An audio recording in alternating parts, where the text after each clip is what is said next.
And of course it's broken again. That ain't...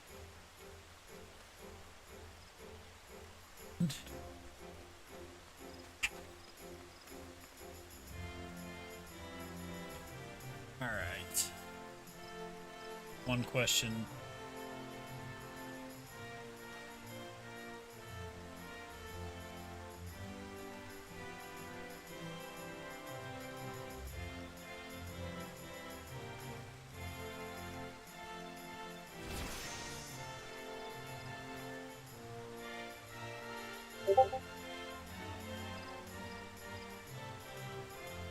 Is that? Oh, you can't type in chat. What'd you do? Get banned?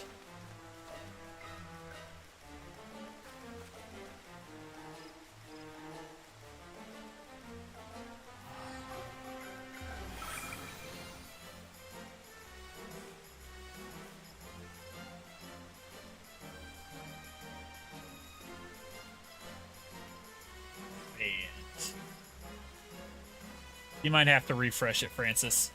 Anyway. Now, where is the quest? This guy? Yeah, it's this guy. Alright. We're gonna do the Halloween event. Spooky! Anyway.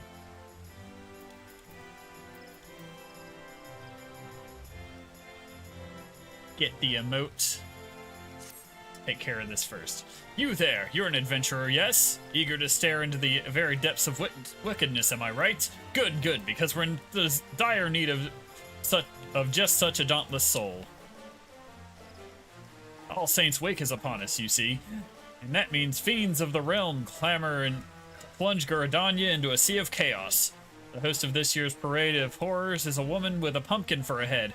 I shudder to consider whether this is some elaborate costume, or no, perhaps this is it is best not to know. Her strange appearance makes my skin crawl, to say nothing of her underlings. Why, one might think the Continental Circus was come again, hiding their monstrous intentions behind the guise of celebration. We can be grateful that none have yet fallen under their spell, but I fear it is only a matter of time. We must act quickly to unearth their schemes.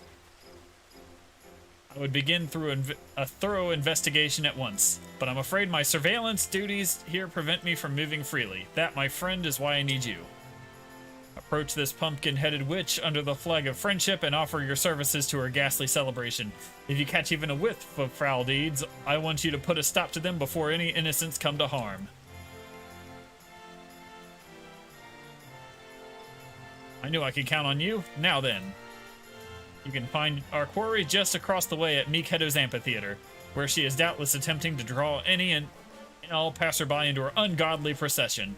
Humor her for now, but take care not to fall victim to her honeyed words.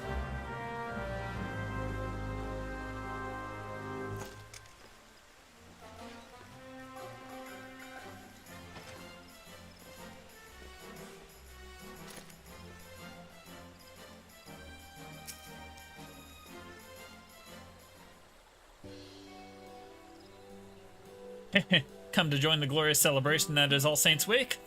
All are encouraged, and all are welcome. I crossed the road suspicious of you. Oh, such eagerness. We are ever in need of willing hands to help with the festivities. Preferably with bodies still attached. Of course, I understand a certain meddlesome investigator has tasked you with uncovering any equity on my part. Though I have demons and devils at my beck and call, I admit that I do. However, I mean no harm to you and yours, so I hope that our partnership can be mutually beneficial. Together, I believe we can make this All Saints' Wake into one that will be remembered for moons to come. Yet before we begin, allow me to illuminate the history of this event and our intentions here. On this most unhallowed of nights, the saints revel in their palatial heavens, and as their judgmental eyes become leaden from drink, and the impure are free to feast and frolic without fear of punishment. In ages past, the common folk would rue the coming of this night and cower in their homes, that is, until the adventurers took it upon themselves to rid the streets of evil, thus turning the event into a celebration of your collective bravery.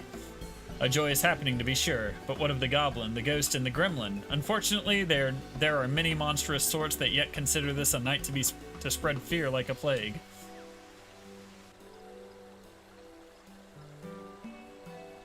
And so it struck me. What if All Saints' Wake could be an occasion for celebrating among mortal and monster alike? I believe there is room for light in even the darkest of hearts.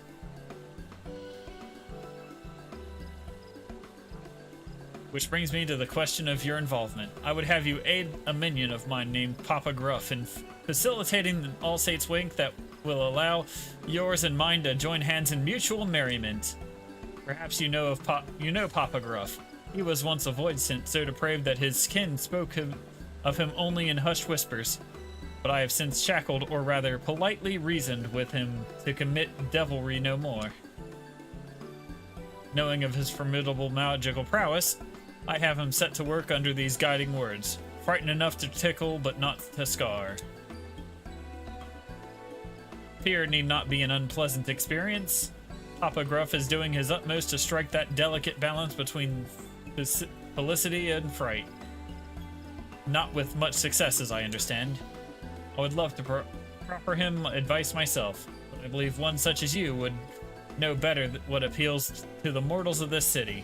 Might you give our beleaguered Papa Gruff a few words of advice? Sure. Thank you, truly. He should be putting on a performance near the Leatherworkers Guild at present, assuming he has yet to be chased from Gridania's borders. Please speak with him and give him any encouragement.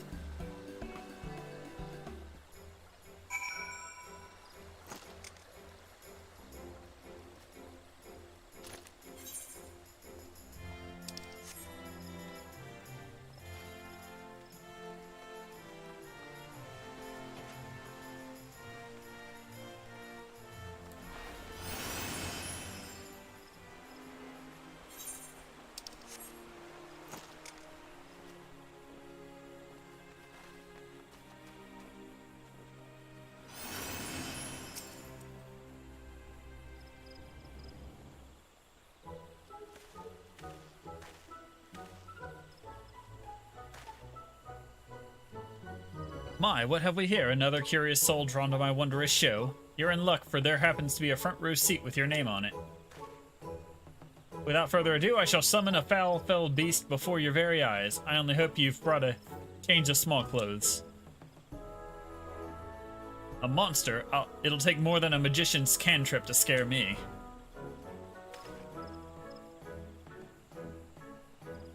Look here, my dear thrill-seekers.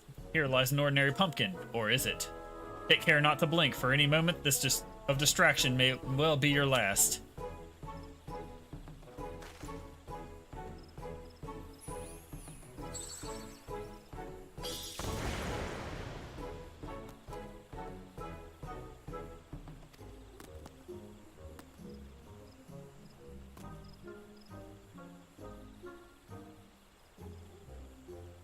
Oh, the terror, those bloodthirsty eyes, those razor-sharp fangs. Flee if you dare! But this hellhound will chase you to the ends of the earth and have its ons of flesh. And I would know, considering the scars of its wrath upon my backside. Imagine each and every pumpkin adorning this fair city transformed into such a thing. Why, dread would prey upon Gridania for to the last ilm, if I made it so, a veritable banquet of chaos.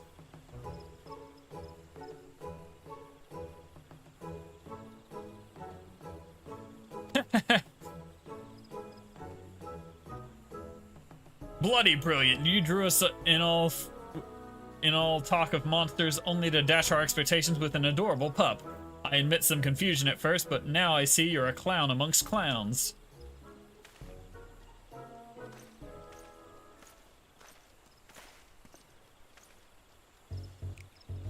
Not a single blood-curdling scream, but a smile is not a complete failure, I suppose.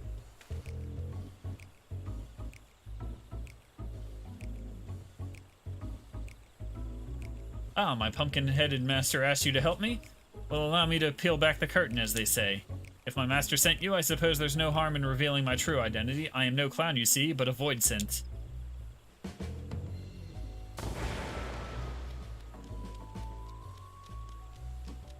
Why, not even a grimace. Well, I suppose it would be inconvenient if you ran away screaming after every sideways glance in my direction. Now, for the matter of this furry abomination. Frightened enough to tickle but not scar is the agreement that binds me to my master. I don't need to be told twice that summoning any of my kind would be in gross violation of that covenant. So remembering the deceptively winsome countenance of this vicious hellhound, I thought it would strike the perfect balance between horrifying and heartwarming. That is, until a child at an earlier show burst into tears at the pup's appearance.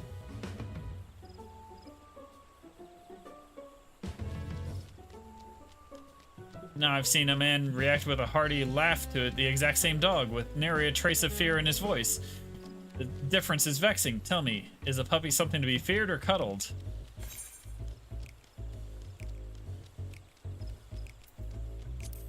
Depends. What frightens one might make another smile. Do you jest? You mean to say that your kind's definition of terror differs from person to person?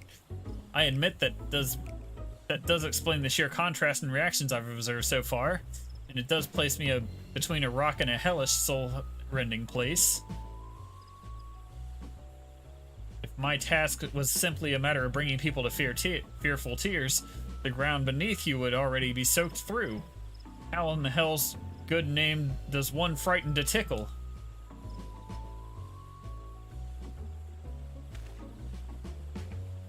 But you with your delicate sensibilities can teach me to mix dread and delight into a charmingly brewing, chilling concoction. Let us begin at once.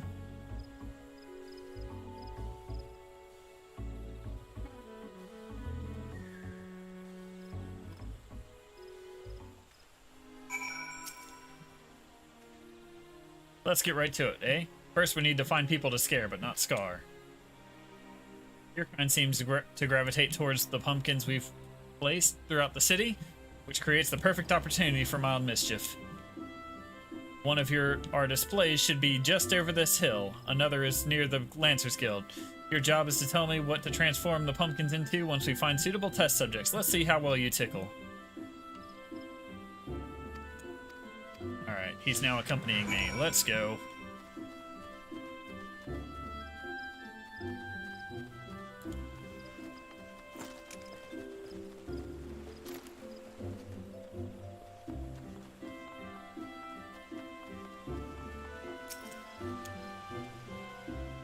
All Saints Wake performance, very well, but I face slavering monsters almost daily.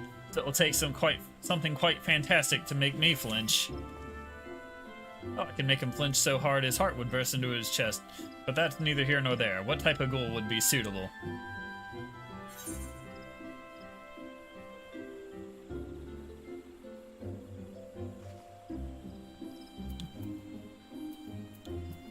Let's go with...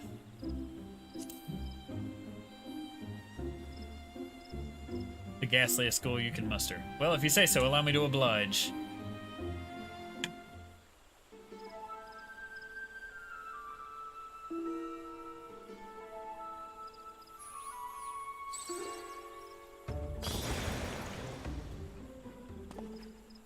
Egads! Why, that gave me quite a fright. I only hope I never face such a monstrosity on one of my patrols, else my final act would be to soil my breeches. Well played, well played.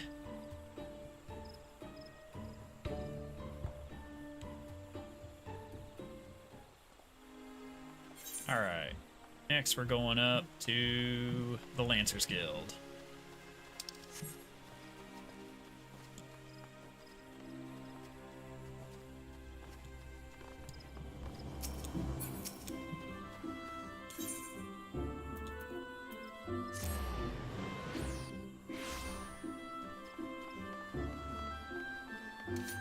Cowering boy. Alright. These decorations are so scary. You're not here to trick me, are you? This one is ripe for the picking. Forget I said anything. So, what type of ghoul do you suggest?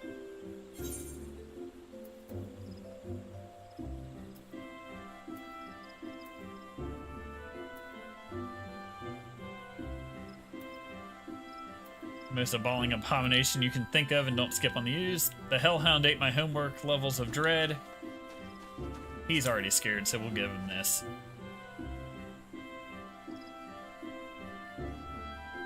If you really think so.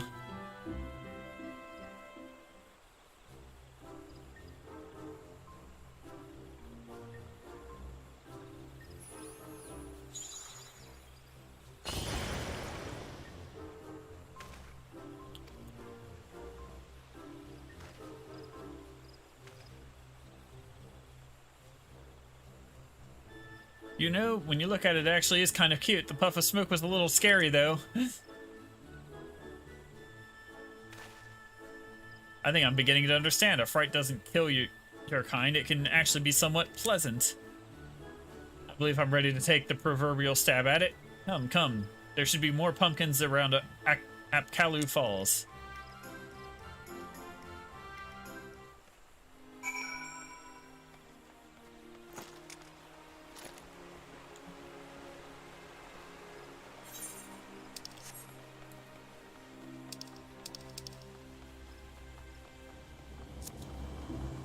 Yes, a proverbial one.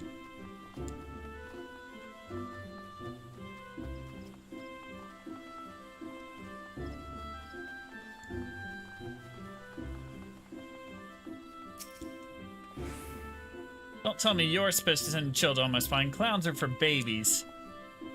For babies, are they? I'll make this last wish she was back in her mother's womb. You there, little girl, look well upon this pumpkin.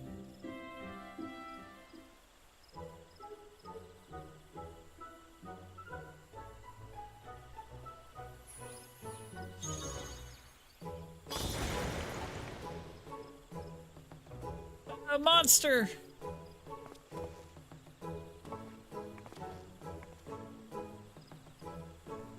What impressive magic! My heart won't stop pounding.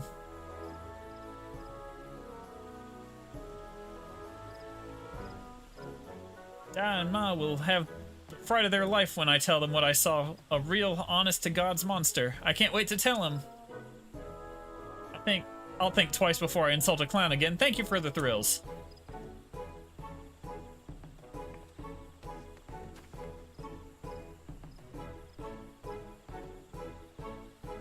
Did she say thank you? I scared her near out of her shoes and she thanked me? Can't say I've experienced that before.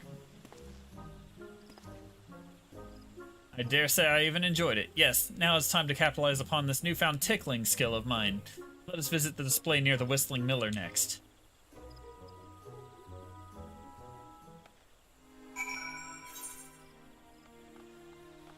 This way.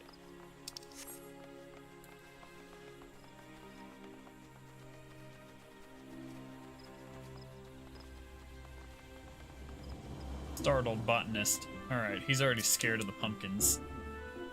See what happens.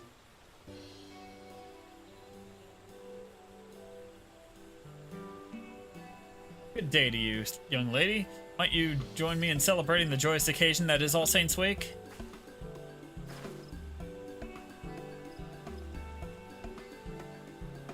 Celebrate? That's the last thing on my mind. Please go and bother someone else with your ghoulish with that ghoulish makeup. Oh my, aren't you in for a fright? And not the good kind either. What happened, lass? Papa Gruff is here to help.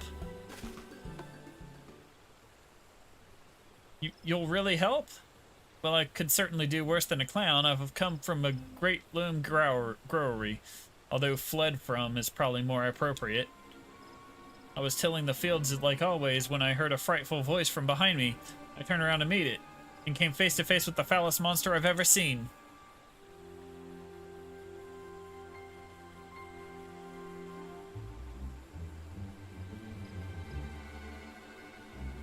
When I regained my senses, I was here, my throat hoarse from screaming. No power in the realm could persuade me to return, not while that horror wanders unchecked. A monster? But we haven't visited the grower yet. What could it have been, do you think?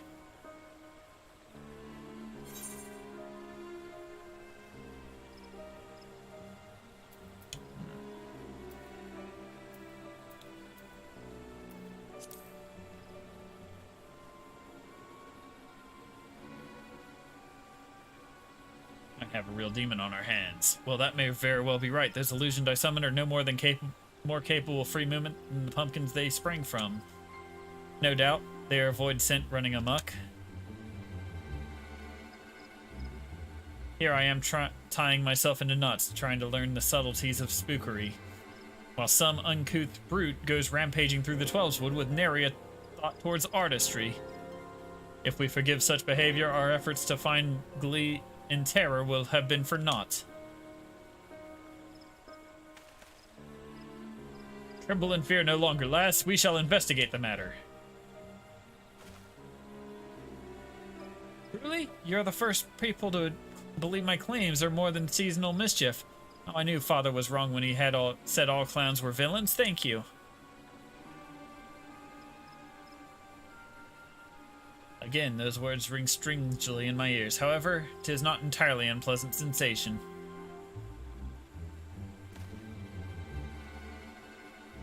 I know this wasn't why you were sent to assist me, but there's no telling how many of my kind we may find. A single void or a clown can only achieve so much. Would you lend me your aid in case the situation gets undesirably bloody? Yeah. Thank you. I did bring my gun, so... Look at me expressing gratitude, and to one of your kind no less. Well, no matter. Let us depart for the Great Loam Growery and settle this.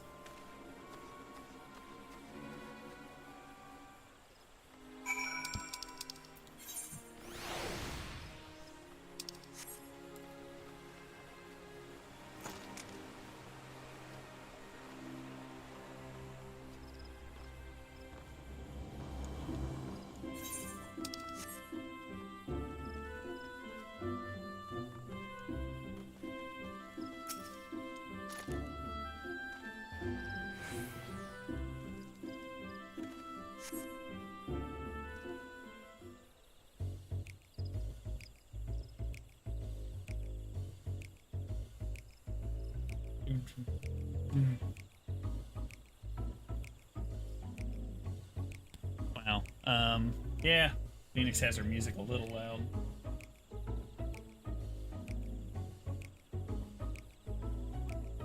Our roguish quarry is close, doubtless lying in wait somewhere to catch us unawares. Once they show themselves, don't indulge them with anything but a face of stony indifference.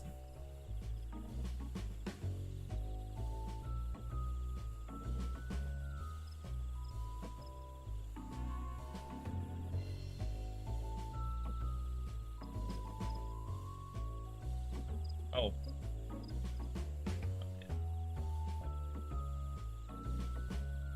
Ooh. Well, there's the thing.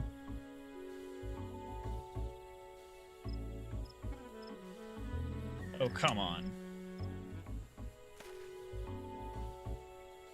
As I thought, a fellow Void sent. What, pray tell, are you doing here? A brother of the Void. Then you know why I'm here. For the Night of Devilry. Once we're free to carouse, creep, and caper, guided by the great pumpkin-headed archfiend. For too long have we been denied our demonic rights, and it is I who shall reinstate our grandest event. Yes, the age of the great gourd shall give way to the arrow of the great pot. Even now, my allies lie in wait throughout the city, ready to usher in the night of Devilry. You must join us, brother. Join us as we rise again.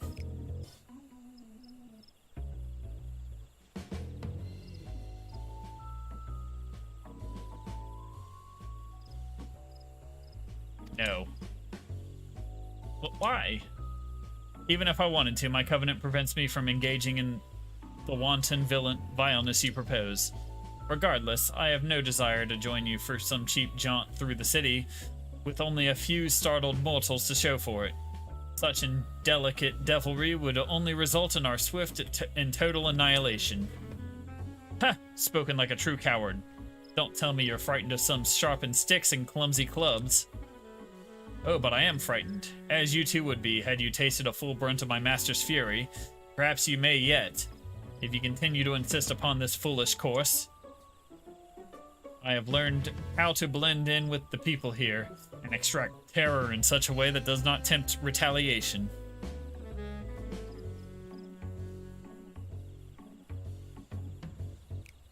Your plan would bring but a single night of debauchery. Learn how to cohabit, however, and our collective revelry can last forevermore. Traitor, then my minions and I will devour you and your bland-bread loaf of a friend. Go ahead and bring it. I'll shoot you in the face. That head! The great gourd! Naughty children ill-deserve to join in the festivities. They should be happy as decorations to serve as an example for any who would follow in their footsteps.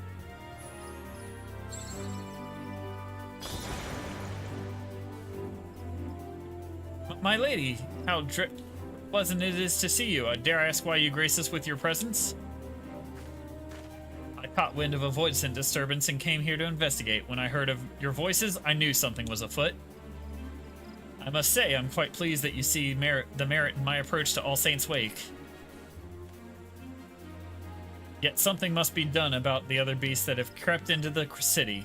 Let us give them the same treatment and continue enjoying this unhallowed season on our own terms.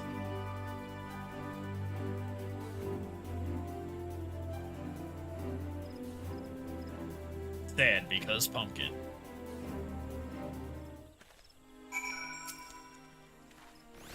With your help, rounding up our reckless kin should prove to be a simple matter. Let us make this All Saints' Wake an occasion to remember for those who dwell in the light and shadow alike. If you sight any errant ghouls, perform the spell I demonstrated earlier. In so doing, we shall convince the residents of Gridania that the source of their supposed nightmares was not but a cluster of mundane pumpkins. This wand possesses the transformative power you require. Simply swing it about in a grandiose manner and point it at your target. Once the charms have been cast, I shall collect the pumpkins. I understand they are quite delicious when baked in pie.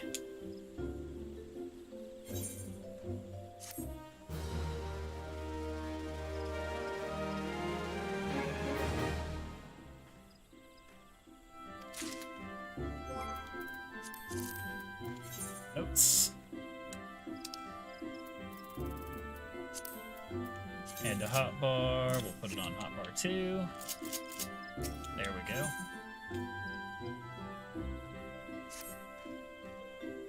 Just when I was getting to the hang of being the life of the party, I instead in the death of it. Let us wrap this up quickly, lest this year's All Saints' Wake be remembered as a disaster. I sense something sinister lurking deeper in these fields,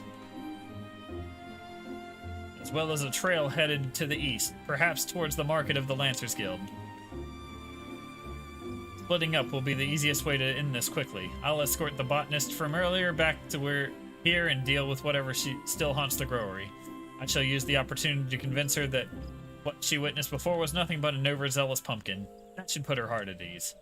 I will leave the rest of Gridania to you. Once the Voidson have been verily vegetated, meet me at Mikedo's amphitheater so we can deliver my master news of our success. Now, let the show begin.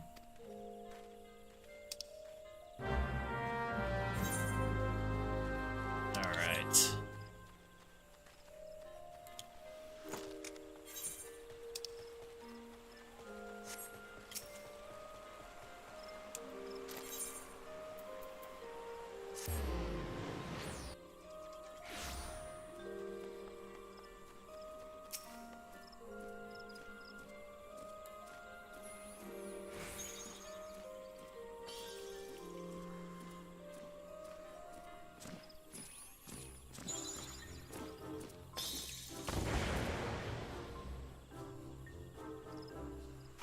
Huh, what?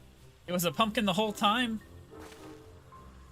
I can't believe I fell for that. But now that I know it was just a trick, I'd like to see it again.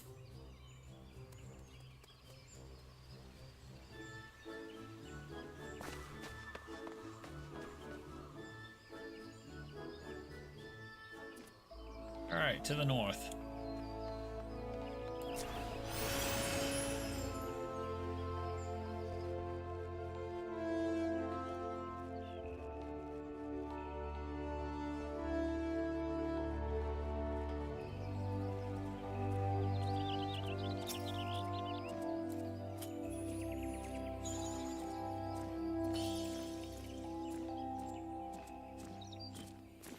There's so many paydays. So many paydays. What? It was just a pumpkin? I knew the Wood Whalers wouldn't let such wicked things into the city. I've never seen such a feat of illusion before. If the rest of All Saints' Wake is as entertaining, I'd best go and find the main event.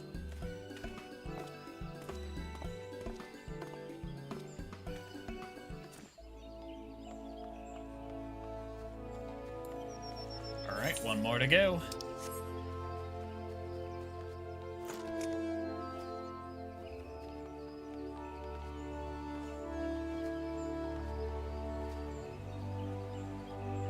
Hold on, guys, I got another spell to check out.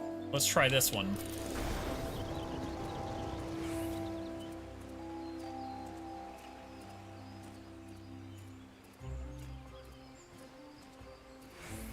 Alright, the flamethrower didn't work. Alright, let's try this. Let's do the swish and flick.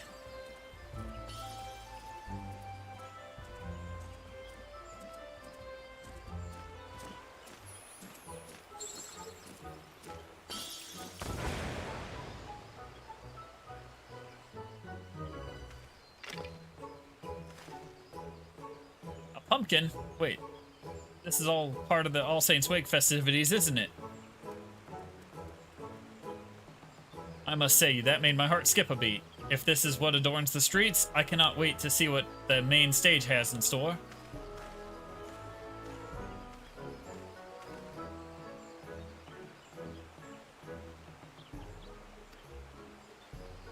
Alright, back to Mikedo's.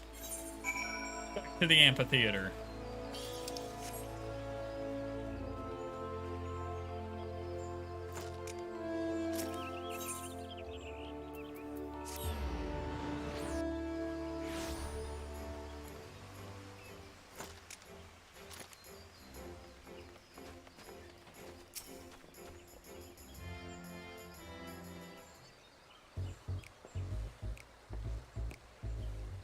There you are. I took care of the void scent still haunting the Great Loam Brewery. Did your hunt go as smoothly?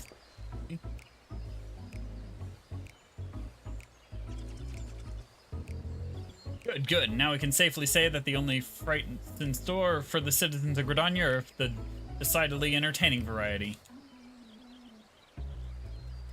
I took the liberty of gathering the pumpkins you created. Their punishment will not be eternal, but they can yet stand to remain in their current form for the duration of the festivities. It is the least they can do in repentance.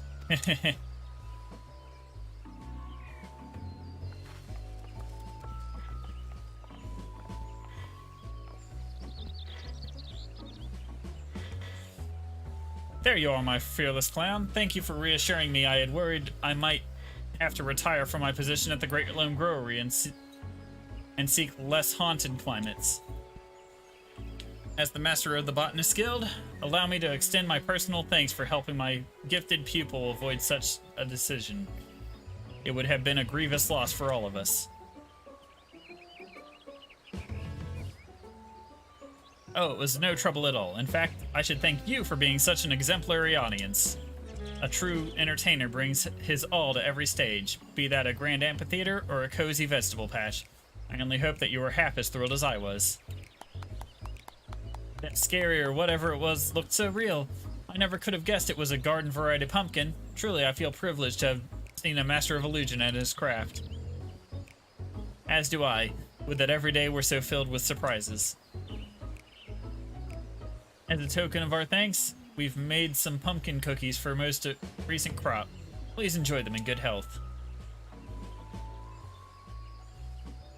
I do believe I can get used to this being thanked thing. Well, since you've gone through the trouble, I'd best eat them before they've cooled. To my good health.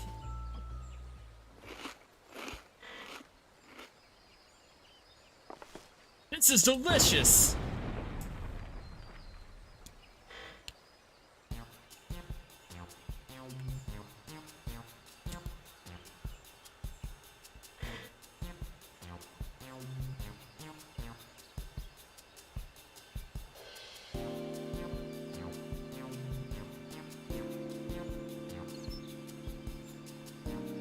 This flavor, I've never tasted anything like it. The cookie's ether is tinged with something I can't quite pin down. It's bold but not overpowering. Is this a taste of gratitude?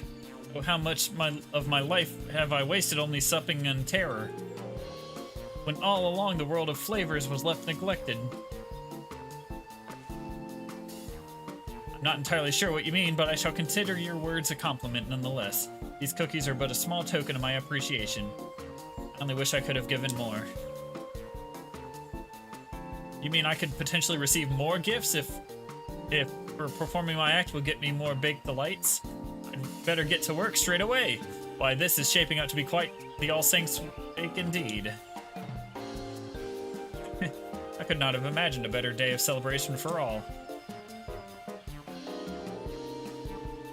Our success here is no small part thanks to you. As I believe that Papa Gruff now has matters well in hand, I shall return to my manor. Pray visit if you are so inclined. Ah yes, before I forget, do apprise that troublesome investigator of what has transpired here. Maybe he will finally cast his prying eyes elsewhere.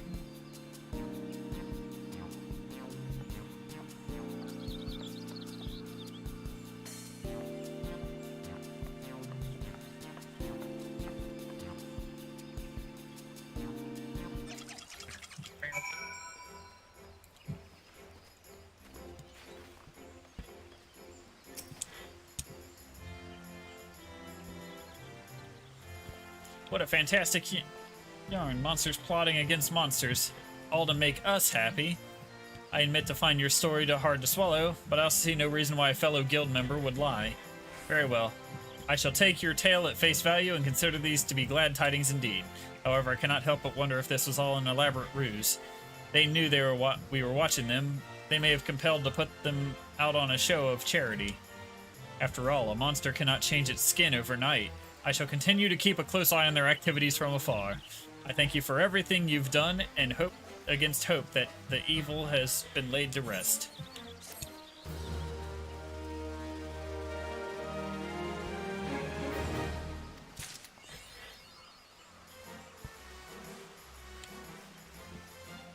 All right, here we go.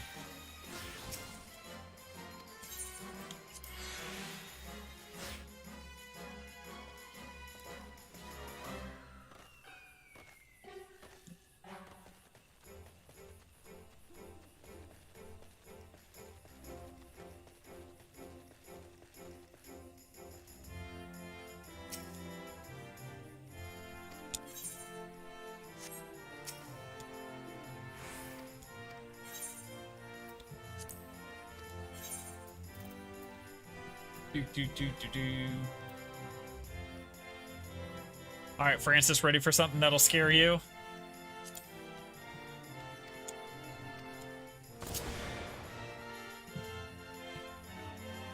I'm your best friend. Old Ratadin.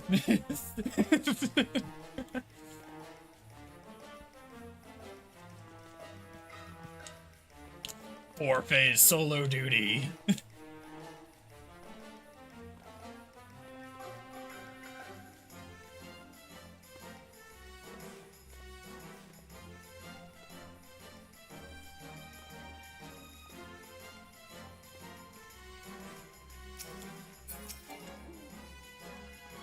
Alright, turning back. On to the main story.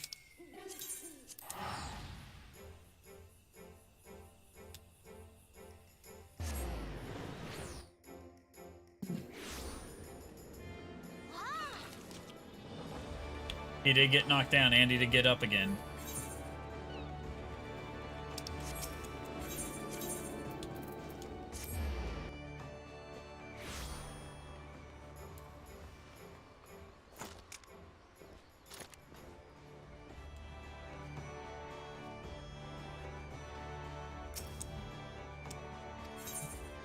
Retire to an inn room. For but a moment. Anyway. Let's see. There it is.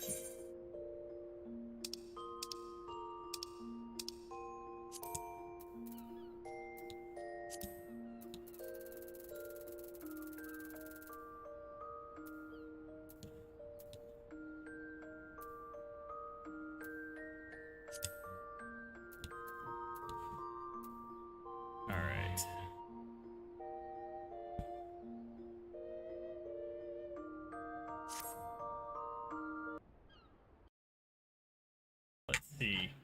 Alright, real quick for a last time. This one.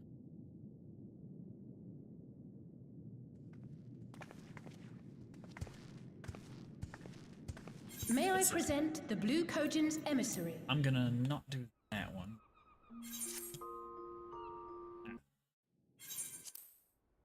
Back out.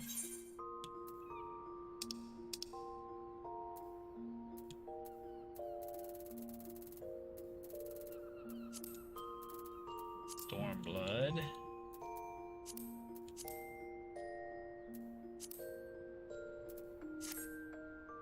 This one.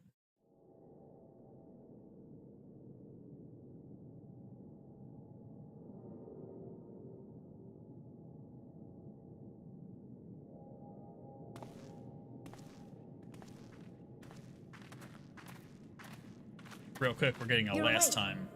I was just, well, they threw me out, actually. Told me I needed to get some sleep. Ready for the big day.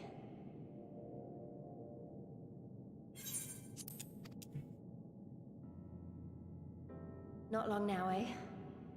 I'm nervous, of course, but I also feel like I didn't know where I was going, but maybe, finally, something's gonna change, you know? Really, really change. And when the dust has settled, we'll see what we've won and what we've lost.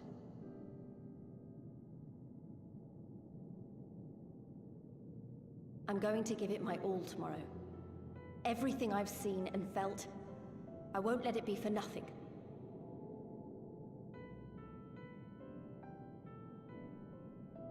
Right, off to bed. Don't want to overdo it, and neither should you.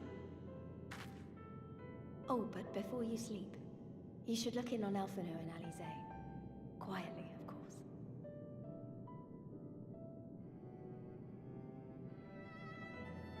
Do a real quick BRB.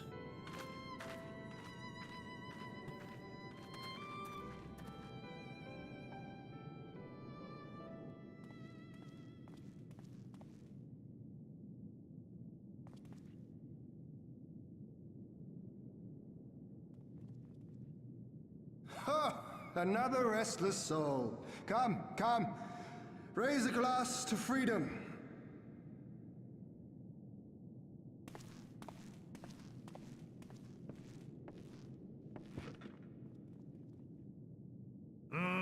Good. Good. I should be interested to know his thoughts on the matter. Ah, that's enough, Gosetsu. You'll not convince anyone with your drunken ramblings. We've talked about this, all of us. We are flooding the castle tomorrow, and that's the end of it. I know. I accepted your decision, and I do not intend to go back on my word. Nevertheless, as the battle draws near, I cannot help but recall our many travails, and if fair compels me to speak.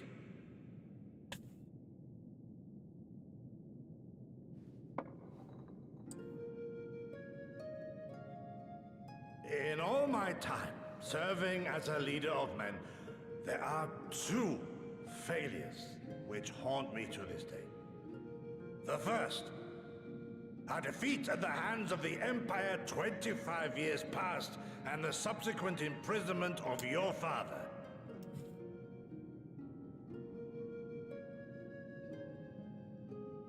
Long did I consider offering up my life in atonement, until Lord Kyan allowed at last to receive visitors called for me, of all people, for my unborn child, he said. For my dearest Shun, live.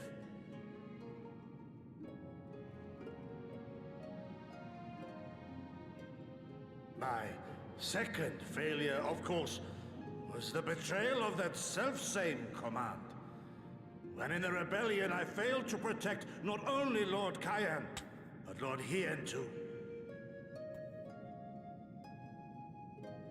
That I yet live, having known such disgrace, is an affront to the Kami themselves.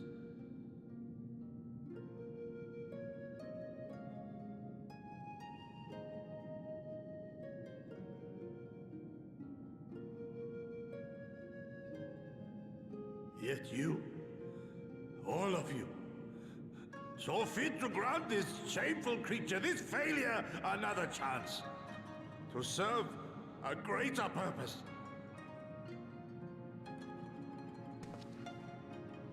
Thank you for pitying an old Fire fool. Chicken is cameo in the background.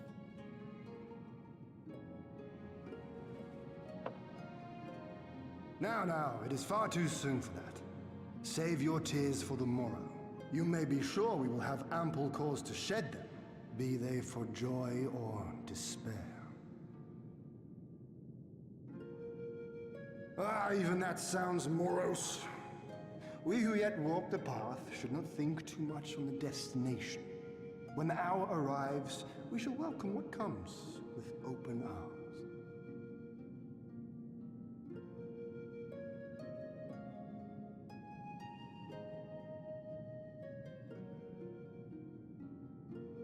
He is right about one thing, though. We have you and yours to thank for this chance. All debts will be repaid. On that you have my word. But first we must live past tomorrow, no? If you've no intention of sleeping, Yugiri, you may as well join us.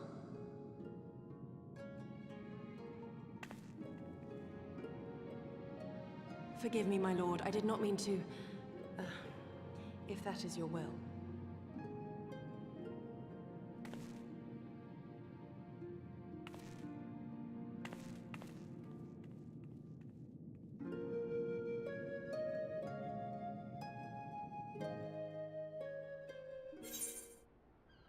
All right.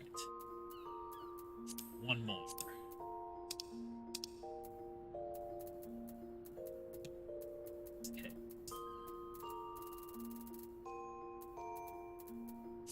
This one. That. Highest cast.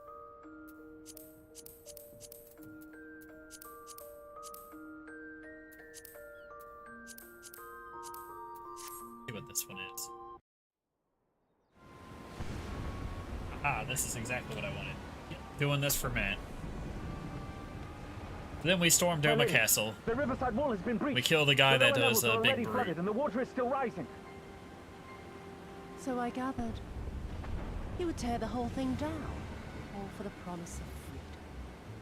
A noble sacrifice, or the lastest flailings of a fool. May not be it. Speaking of which, how fares my route? The One I wanted. Okay. 4.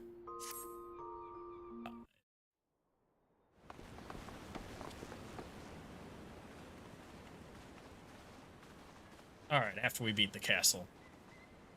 Have you aught to say for yourself? For what you have done to our people? Your people?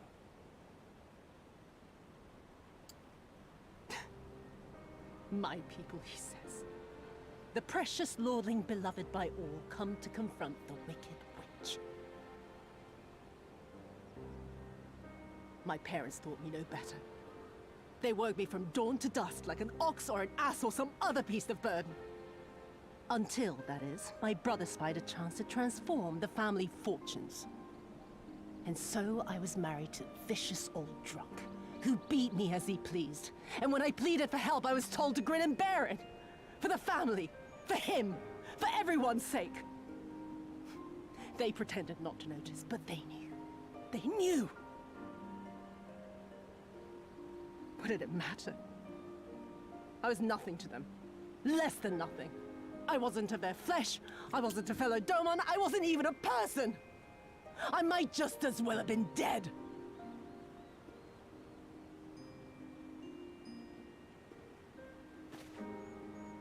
And then my husband passed away one day. And so I was sold off yet again to pay his debts. But this time, I found a way to live for myself. To survive. As a spy for the Empire. Oh, those were the days when the scales first fell from my eyes. No longer would I be a slave to my parents or my husband or the pleasure house. I would be free and receive due compensation.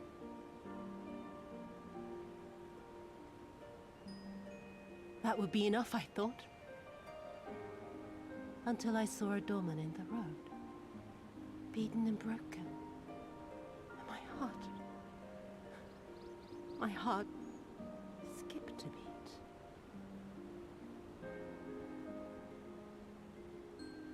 Lying at my feet, groaning in agony, sobbing in despair. Powerless, helpless, hopeless. A vision forever seared into my soul. Oh! There was nothing I would not do to feel that joy again. To bend this cruel, twisted world to my whims.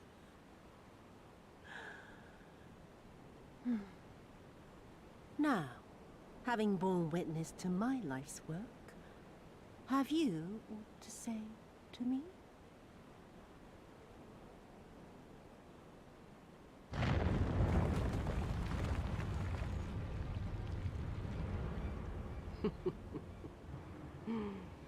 "'Twas kind of you to lend me your ear, my lord. But now it is time for us to conclude our little tete-a-tete with a final game of chance. Who shall stand, and who shall fall? Let the die be cast." This was her plan from the first, to bring the keep down on our heads.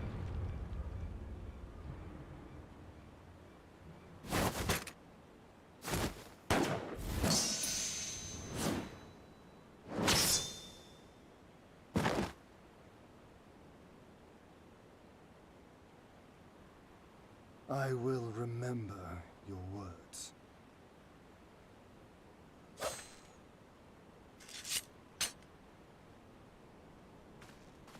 We must flee. Order our forces to withdraw.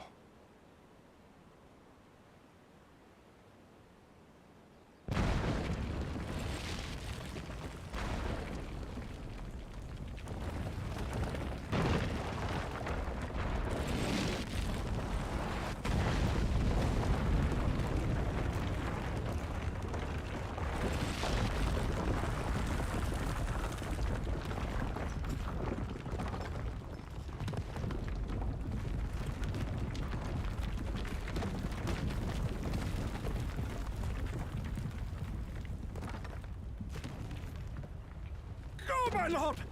While you Tete-a-tete still is a can. private conversation between two I cannot persons. hold it forever! No! We will not leave you behind! Do your duty! Deliver Lord Ian and the others to safety! Now! Forthwith! I shall manage on my own!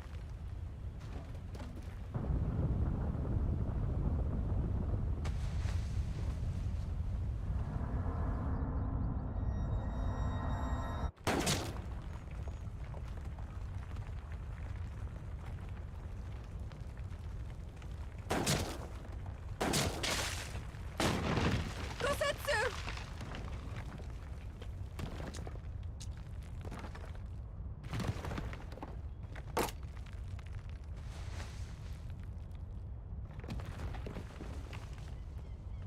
No. No one leaves. If looks could kill. Not you or anyone else.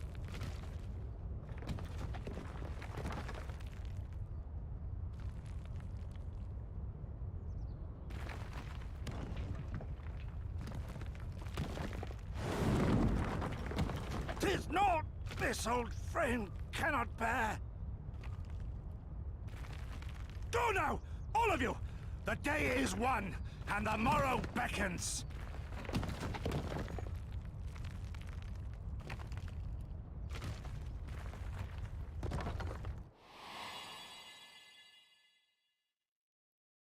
Well, she's out of bullets now, so she can't shoot him anymore.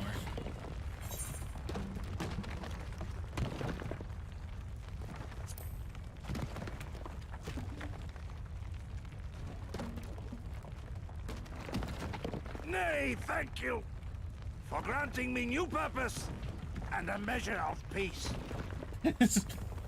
Got the same G-Force notification. Yep. Gosetsu.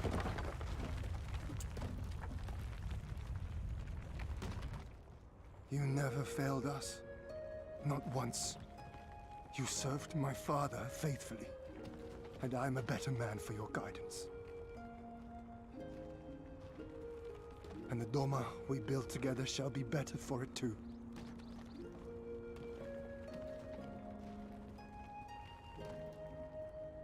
Be proud, my friend. Be proud. I am, Shun. More than you know.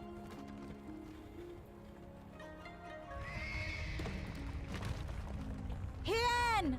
Hien!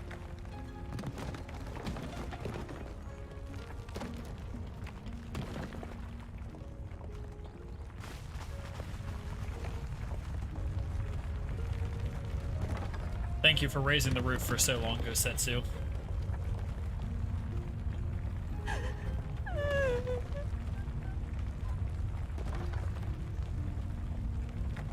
You cast the die. Gambling was never my vice.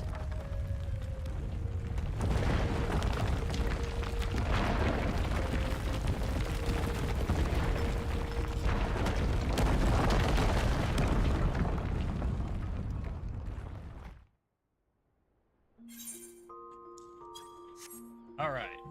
So yeah, we won. Gosetsu died. Doma is free.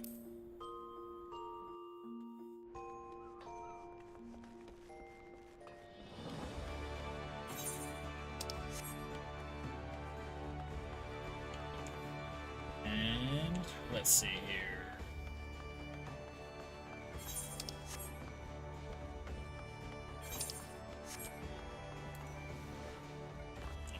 next?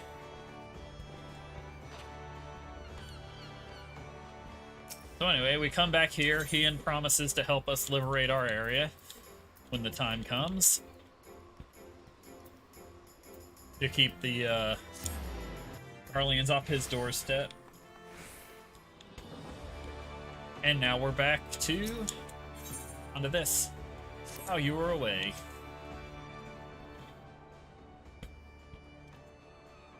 Here we are, home at last. I must say, the journey passed more quickly than I had expected. That would be due to the absence of otherworldly interference, I expect. I should be glad if we did not speak of that unpleasantness again.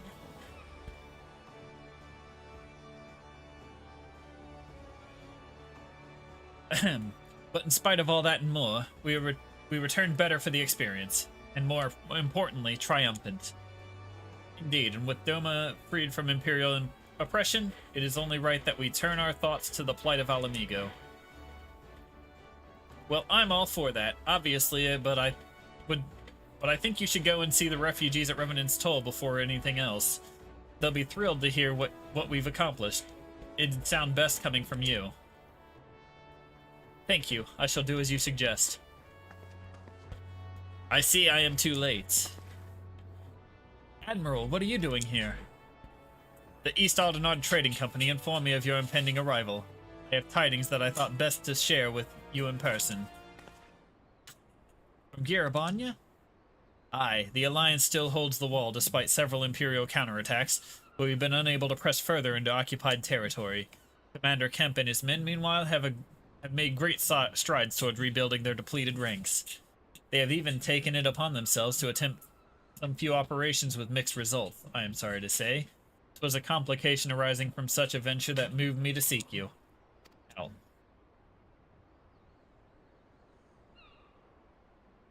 During a mission to transport wounded resistance fighters to the Rising Stones, Cryle Beldessian was taken prisoner. Cryle? Do they know where she's being held? They do not, but your comrades were informed at once, and I am told Thancred is in Girabanya looking for her as we speak. How could this have happened? We must seek out Thancred without delay. Nay, Cryle taught me better than that. It would be unwise to act without first acquiring a full understanding of the situation. Thank you for informing us. Tired though we may be, we must make haste to Castrum Oriens. Excuse us, Admiral. Lady Ugiri.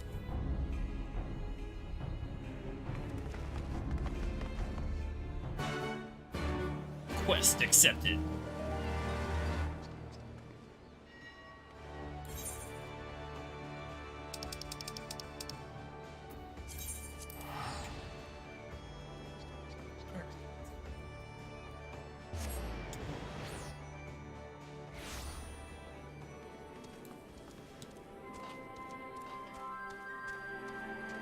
Alright, I'll let you guys decide one thing. Should I continue to do the quest to unlock flight on stream or off stream?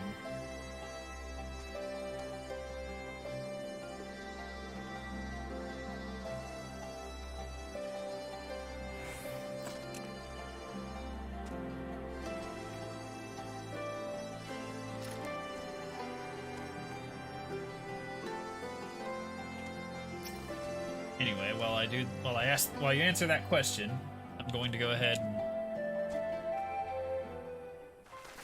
off you guess. There you are. Hey, have you have heard the news? In broad strokes from Admiral Bulifiswin, what happened? Cryle and a squadron of resistance fighters were escorting Ishtola and several other wounded to the Rising Stones to further treatment when they were ambushed by Imperial forces. Arnvald and his men fought valiantly, but in the chaos, I will take no excuses. We failed to protect her. Do not be so hard on yourself. You protected Ishtola and the others, did you not? Tell us about the attack. It was the skulls. They knew the path across the wall we hadn't found. We thought we were safe once we reached the Black Shroud. We weren't expecting an ambush. During the fighting, I caught a glimpse of their leader's memories. It was all planned. The advantage of having a walker in the field. I'm not as strong in the Echo as Magnarmus is, or of course, half the time it's enough to knock me on my arse. Like I've taken a dose of concentrated ether. So you walked in Fordola's memories. What did you see? A woman promised the world education, training, citizenship. All that and more if she sold her soul, a traitor to her people, a pretender to her masters. It was Xenos himself that gave the order, told her to return with Cryo Balesian, alive. Our agents have been carefully monitoring Imperial communications since the attack, but have yet to intercept any transmissions making reference to Cryo or her current whereabouts. If their orders were to bring Kyle back alive, we can save her if we move quickly enough. As you say, time is of the essence, which is why I intend to slip past enemy lines and see what information I can uncover on my own. In the meantime, it is up to you and our allies to command the Imperials' undivided attention. Lots of shouting and explosions and so forth. Keep them distracted and I will find her. Very well. I wish I could do more to aid you, but I understand. Commander Kemp is on his way to the castrum as we speak, for a meeting with General Alden. If you hurry, you can find him on the road, and discuss the situation beforehand.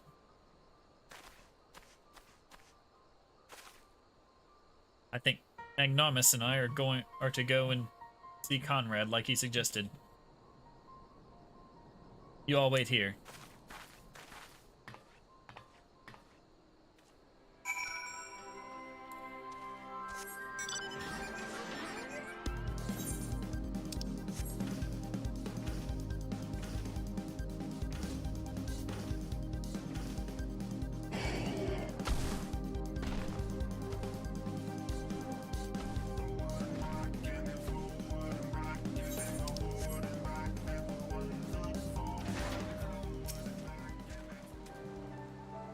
Well, isn't this a pleasant surprise? It fills my heart with joy to see you two hale and healthy. Welcome home, Lise, Magnarmus. I'm sure you've heard about Cryo by now. That's why we're here. I'm not sure what to think about it, but we'll save her. We'll definitely save her somehow. I have no doubt that you will. You look stronger for your time in the Far East, lass. That's good news for Cryo. I'd like to think so, but enough about me. How's everything with you and the Resistance? Better than when you last saw us. And make no mistake, Arenvald's been a godsend. Him and Minago and all the other young bloods have achieved so much in a short time. We've been blessed to receive the support of the Flames Alamegan Brigade, who have been instrumental in freeing our countrymen from labor camps throughout Girabanya, as well as some political prisoners from the city proper, believe it or not. Together with the refugees returning from Ul'dah and elsewhere, we've had no shortage of able-bodied men and women eager to join the cause. I knew you wouldn't stop fighting even after what happened at the Reach. Force of habit, I suppose. Though we've come a long way, we still have far to go. But we'll fight for every ilm. And sooner or later, we'll get to Alamigo. But listen to me prattling on when we should be making haste to Castromorians. There's no point you telling me everything now when you'll only have to say it all again for the Flame General's benefit. You're right. I'll go on ahead and tell the others that you're not far off.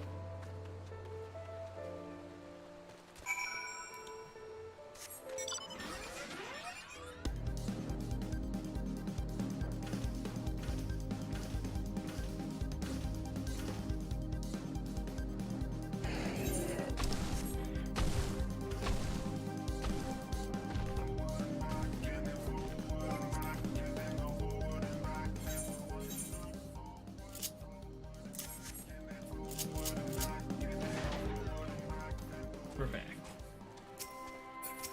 And Pippin says, have you spoken with Thancred then? Good. Take heart. If anyone can track her down, it's him.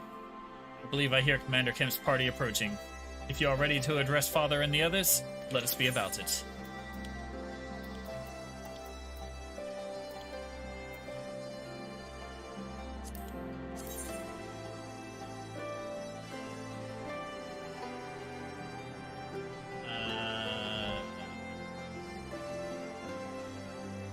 Nope, never mind.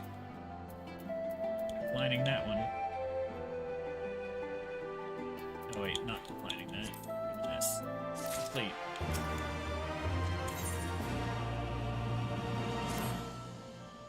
There you are. And there is Commander Kemp, I see. I know you're eager to speak of our next move. We would first hear of your last. Tell us of your deeds in Doma.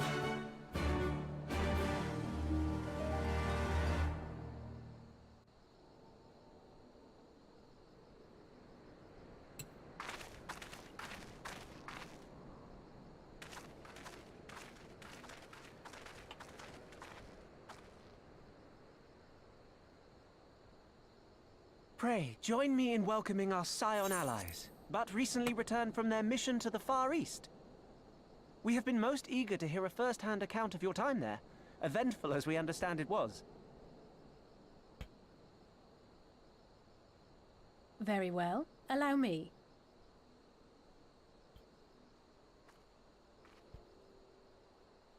And she tells them all what happened.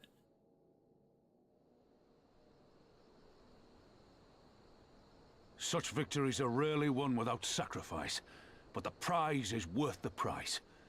Doma, free after all these years.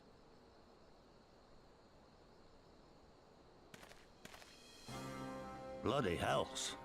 Flooding their own castle for a better chance at victory. We could learn a thing or two from that lad. Our agents report a flurry of communications between Garlemald and Alamigo in recent days. 'Tis plain they are in the midst of deliberating their response to the Doman uprising. Good. Every Imperial unit in occupied territory will be on the lookout for civil unrest. The fear of leaving critical locations undefended will make commanders think twice about committing their forces, giving us a chance to seize the initiative.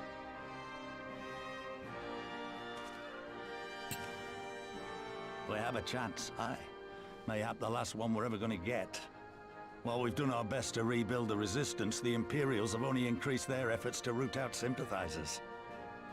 If we keep on playing for smaller prizes, it's only a matter of time before they crush us again. And that we won't come back from. A swift advance seems best for all concerned, not least poor Mistress Kryl.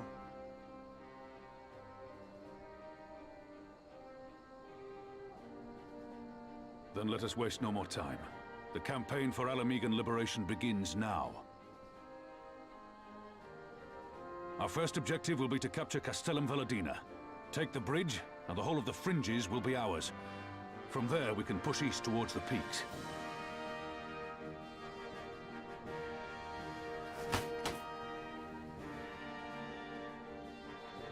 I name this operation Rulga's Beacon. For as Rulga once sent his star to guide our ancestors to these lands, so too shall it see us home.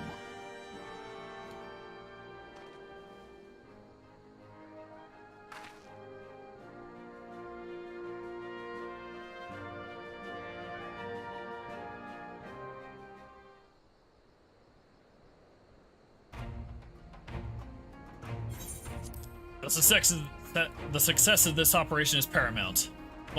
So long as the Empire holds Castellum Valadina, the main host cannot advance.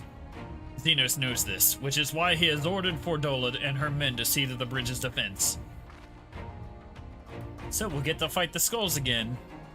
The Butcher is not to be underestimated. She is decisive, ruthless, and feared by foes and friends alike.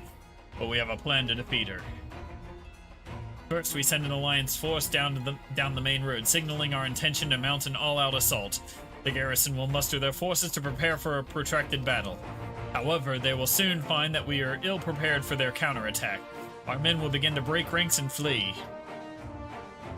I see. Show them your backs and give them a target too tempting not to pursue. Aye, Fordola is too aggressive not to press the advantage. She will order her men to give chase. We lure them as far as East End, where the commanders will rally their forces in an attempt to hold their ground.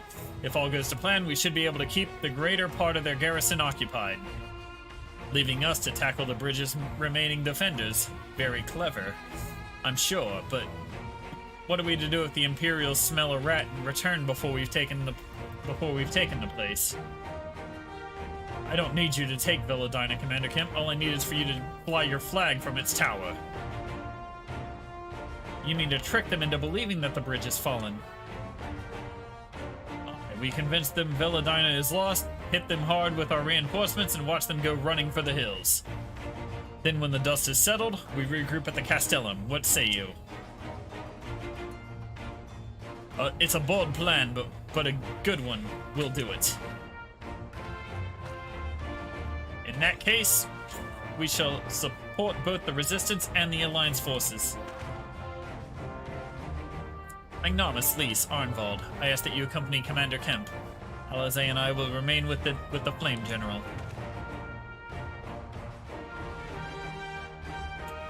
But we will return to Raggar's Reach and make our preparations. As soon as they are complete, we will join you in the field. Godspeed.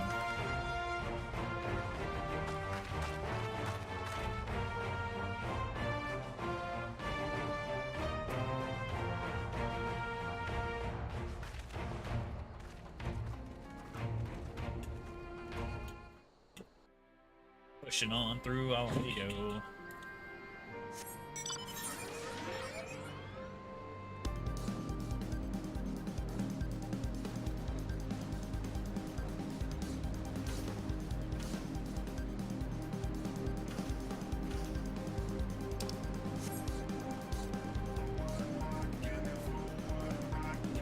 Go forward and back. Forward and back. Forward and back. Go forward and back. Foot forward.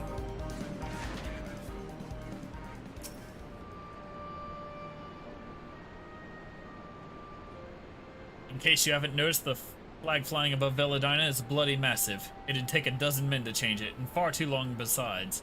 But there's no need for all that, right, Minago?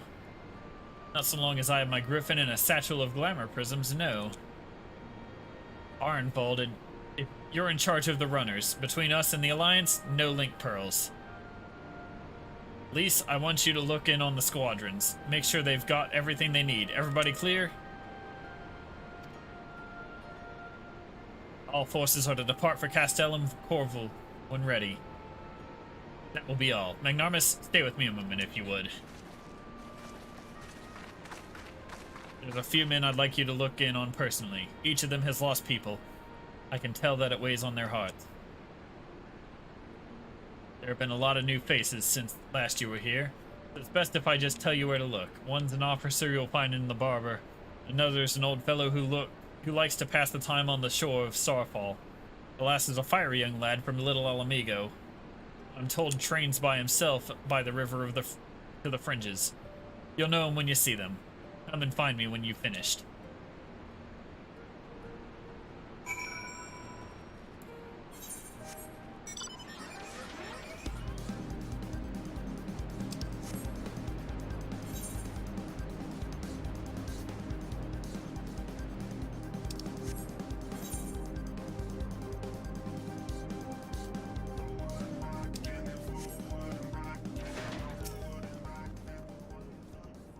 Wait, I know you, Lieutenant Darkblade. It's an honor to meet you. I was living hand-to-mouth in Ul'dah, but decided to enlist in the Flames after I heard the tales of your daring do. And now, as fate would have it, I've been sent here to join the fight for my homeland's liberation. Ah, but this is no time to talk. I've got to prepare for the operation. Take care, Lieutenant.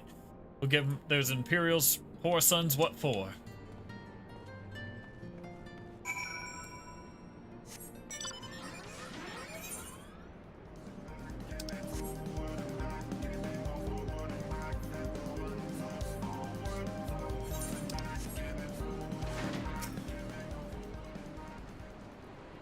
I say, if it isn't the lad who helped me find the ward I misplaced. Ah, but there I go again, treating you as an equal. It wasn't till after you'd gone that one of my comrades pulled me aside and told me that it was only the bleeding hero of Eorzea who'd taken time out of his busy day to help me. Well, what's done is done. But know that I will fight with every ounce of my strength in this coming battle. And the next, and the next. Mayhap that will serve to repay the favor. Fare you well. Cool.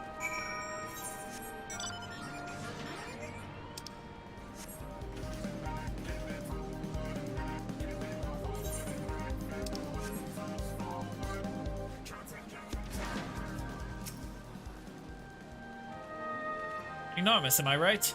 I doubt you remember me, but I'll never forget you. You saved my life in Little Alamigo, you did. Wilred and the rest of us had gotten it in our heads that if we had enough crystals, we could summon Rogger like the Amalja summoned their god. Thankfully, you put a stop to it. Ever hear about what happened to Wilred? Joined the Braves when they came calling, only to turn up dead one day. Never found out how or why, but I reckon it doesn't matter. Dead's dead, after all. But at least he died doing what he thought was right. And maybe that's the best folks like us can hope for, eh? Not that I'm in any hurry, mind.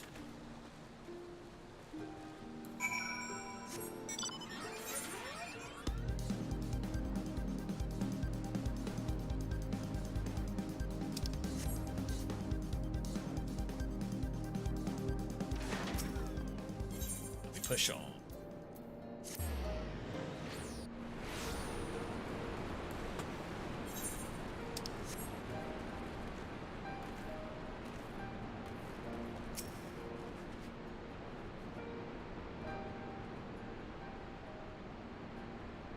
You've had a word with the men I mentioned then. As I'm sure you noticed, they've got another thing in common with aside from tragedy. You've touched each of their lives in one way or another, but that's not the reason I wanted you to speak with them. A man who's lived in Garabanya his entire life, who bore witness to the realities of the occupation for 20 unbroken years. A man who fled Alamigo in search of a new life, who swore to serve another nation only for fate to conspire to send him back here. A youth born on foreign soil who never knew his parents' homeland, yet nevertheless felt kinship with our cause.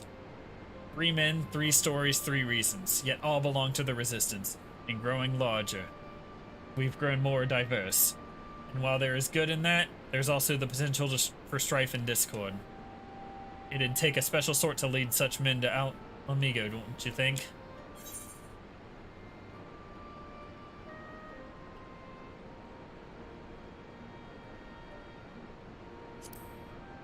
Good thing they've got you. For now, aye, but not forever. And to be frank, I don't always know what to say to the ones who left, not to mention the youths. Nay, the Resistance needs a leader with a wider view, someone who's not lived their whole life in Garabanya, who's known death and hardship, not been ground down by them.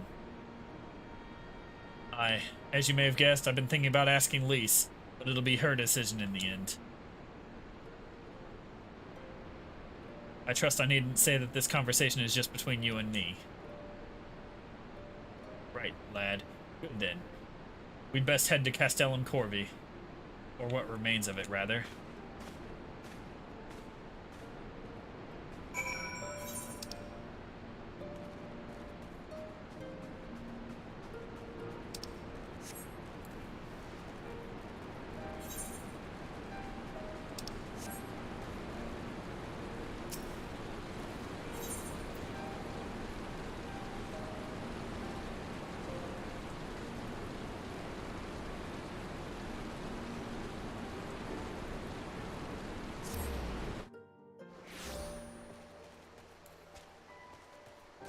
Actually, we're gonna go back to this one. Stuck to the ground, I want to go faster.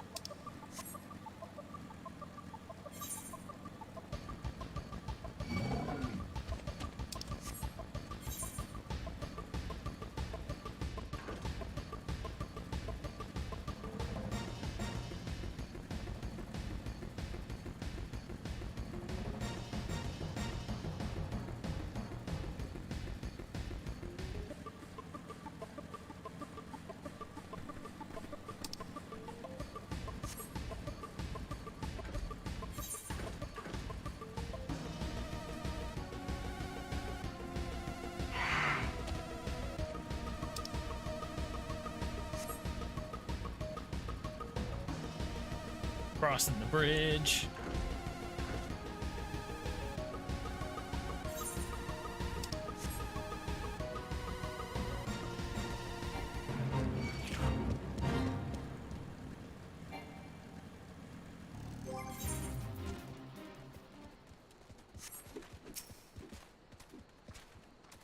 We'll lead the way while the other units launch their own separate attacks. Remember that we need to hold out until Monago sees to the flag. Got your gear in order? Any moment now.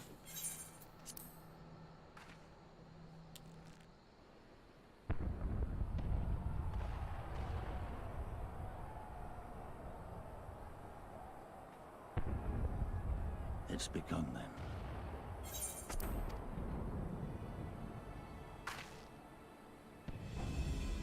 Good.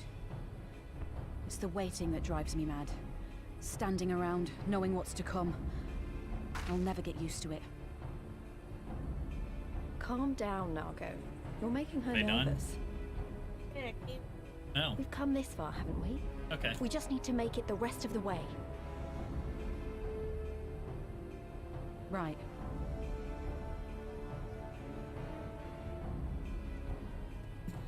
being at a oh, Okay. French bar. French bar next year? French bar next year. Alright. Looks like the bastards went for the bait. The bridge is ours for the taking. Now remember, Monargo, I want you to make for the tower as soon as you see an opening and get that flag flying. We'll see to the fighting. I won't let you down, sir. Come then. Rolga's star shall burn bright this day.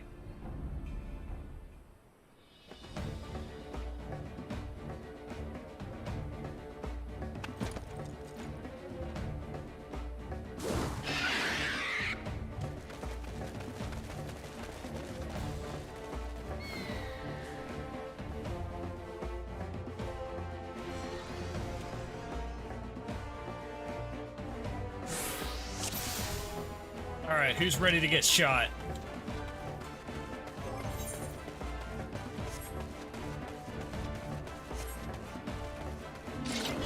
Scouts dead ahead. If they see us, they'll warn the others. Not if we kill them first.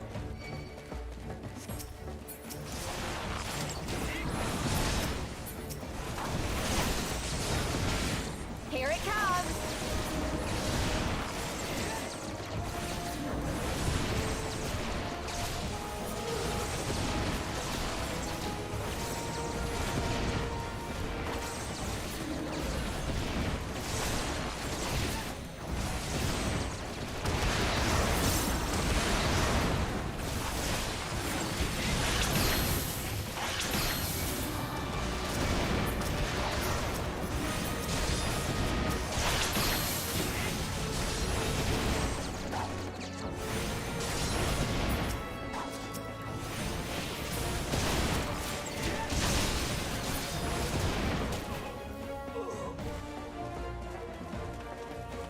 That's the last of them. Keep moving.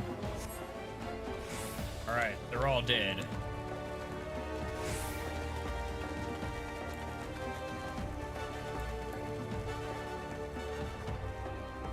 No sign of sentries. We'll seize the bridge and be done with it.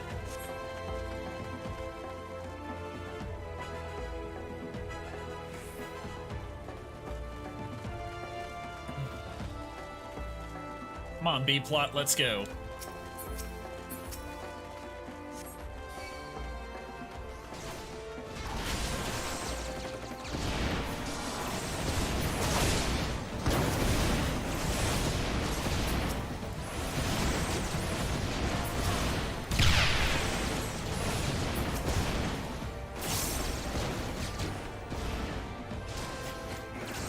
Take this!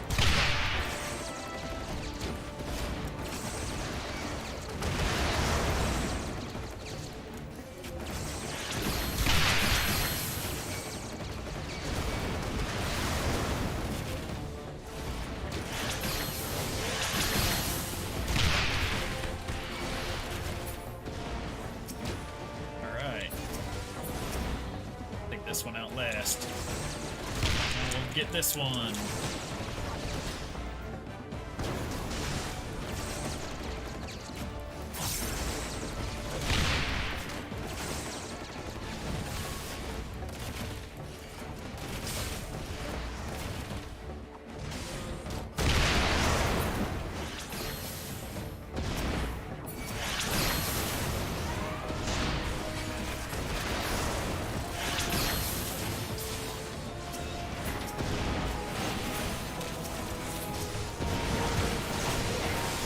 tore up their forces.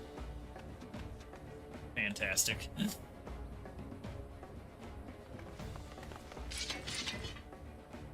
You think you're clever with your little tricks? Think again. None of you are leaving here alive.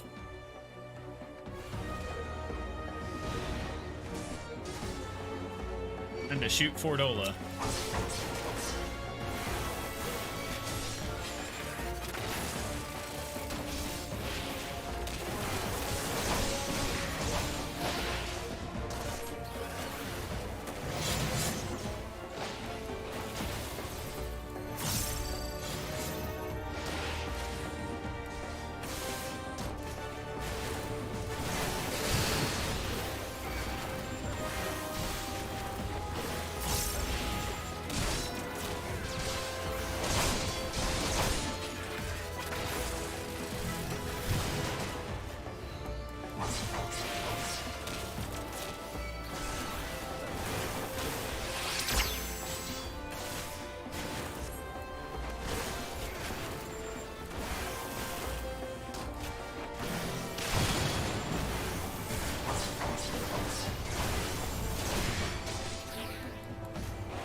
Meet my new friend!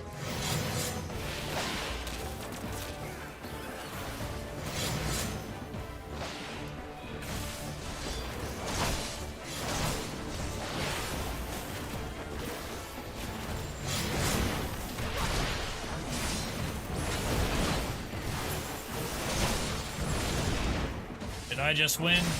Nago made it! We've only got a little, hold on a little longer. Alright. We did it.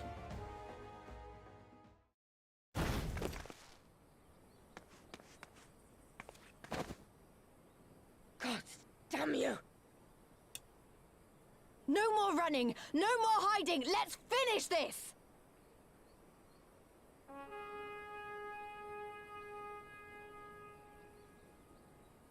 Look! The flag!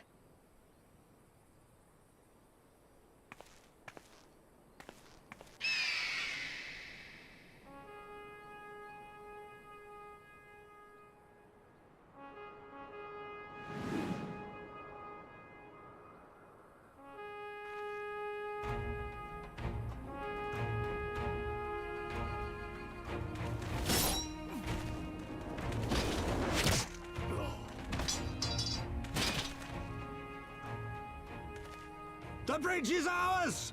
Al amigo! Al amigo! Al amigo! Yeah!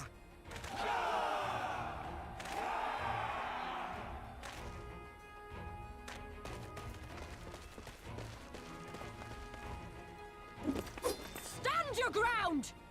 It's not over yet!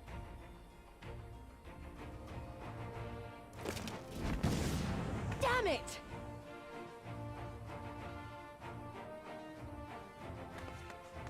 Let them go, Lise. We've done what we came here to do. That's enough for now.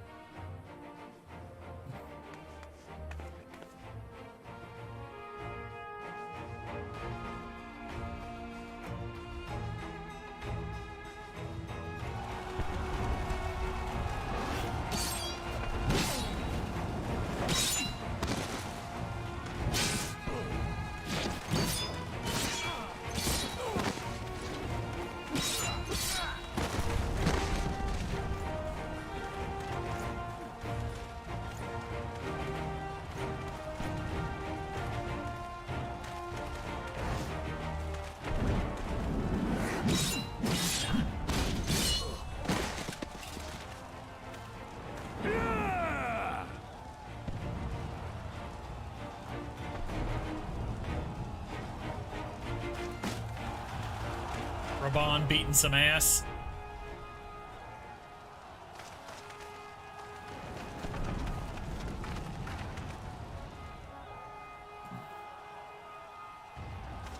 Villadina is fallen? Impossible. We have them on the run! Forward! No mercy! Regroup! Regroup! We have to regroup! All units, fall back!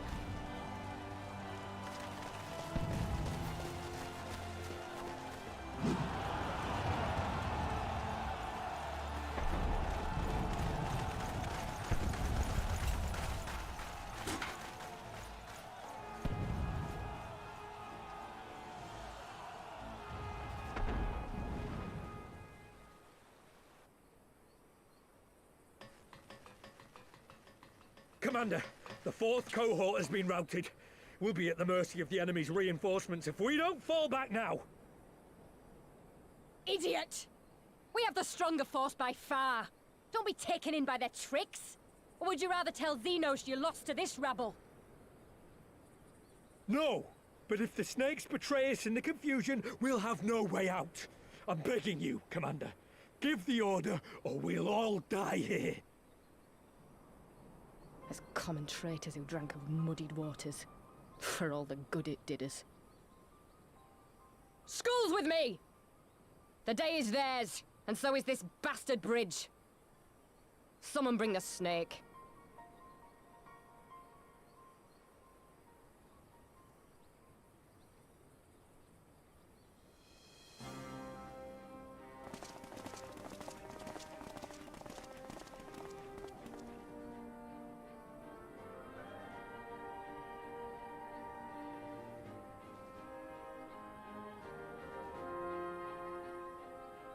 I suppose. It's our first victory, isn't it? And that has to be worth something.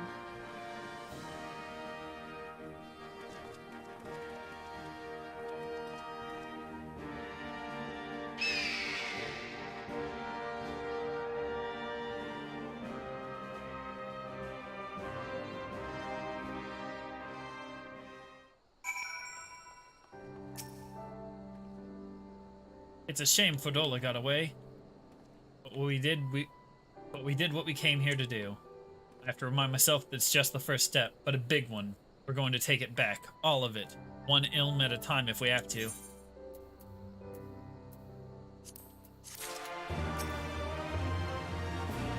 One step at a time, until we're on Xenos' doorstep. There's still a chance that some Imperials are holed up inside the Castellum. We'll need to search it top to bottom to be sure it's safe.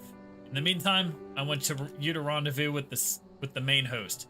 Keep your weapons at the ready. There's a chance you might come face to face with soldiers on the run en route. On second thought, it might be prudent for you to do a preemptive sweep of the region for soldiers that have gone to ground. We shouldn't afford them any time to regroup and launch a counterattack. But when you've judged your work to be done, report to General Alden in Bittermill.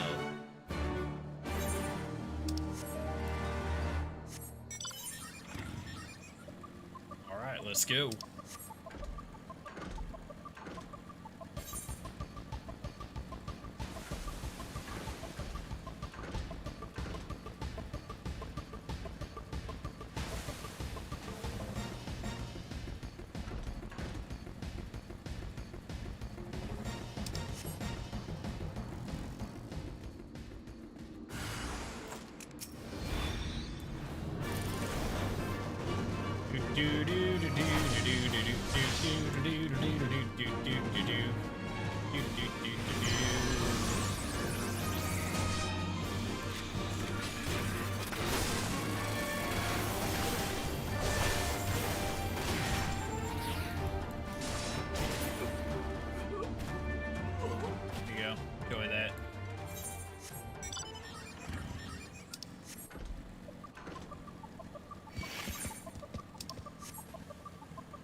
Alright, who wants to be shot this time? You two.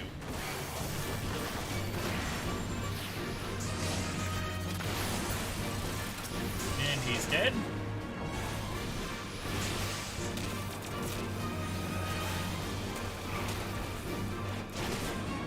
None of that shit. Anyway.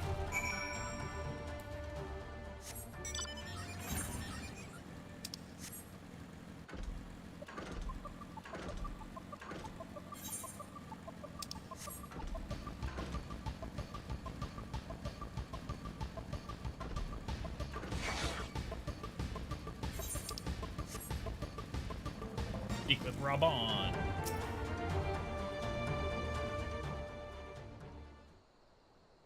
Lieutenant, all's well at the bridge. Good, good. The fighting has died down here too, as you can see. Pippin left but a moment ago, with a contingent of troops to occupy Veladina. If and when the Imperials return, they'll find us dug in and behind their own walls. I would not have hoped for a better outcome, General. Splendidly done. Let us not get ahead of ourselves. It'll take more than one Castellum to turn the tide. My men and I will deal with the remaining enemy forces. Scions, I bid you return to Commander Kemp and his men.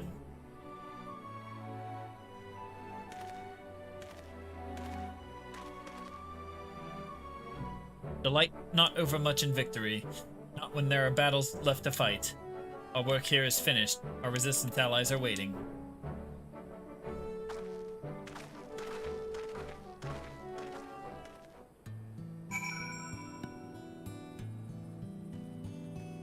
Anyway.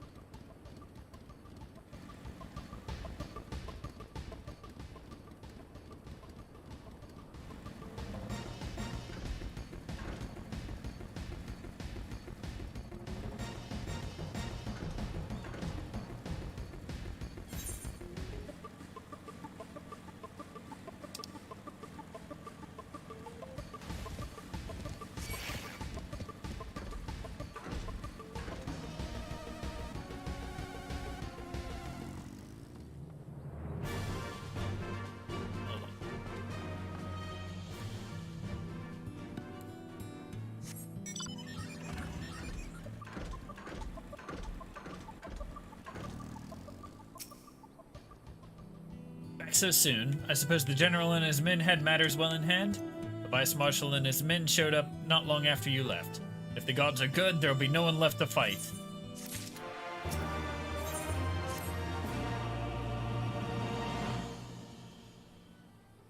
I know you're not one for waiting, but if you'll bear with us. Commander Kemp, Marshal Torpin reports that their sweep of the Castellum's interior has been completed. So finally over, eh? Pray extend to him my deepest thanks.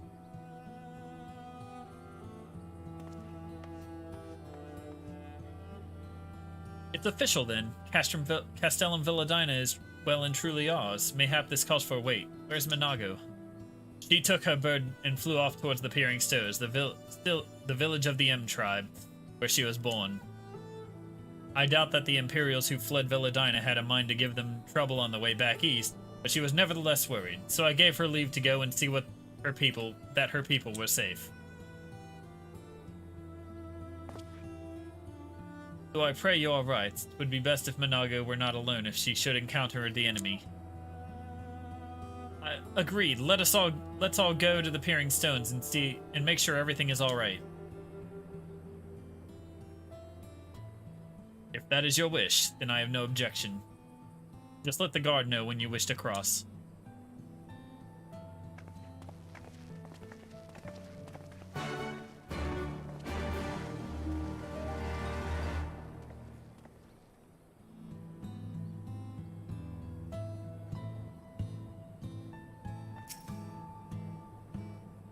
Greetings, Scion. Do you wish to pass? Yes.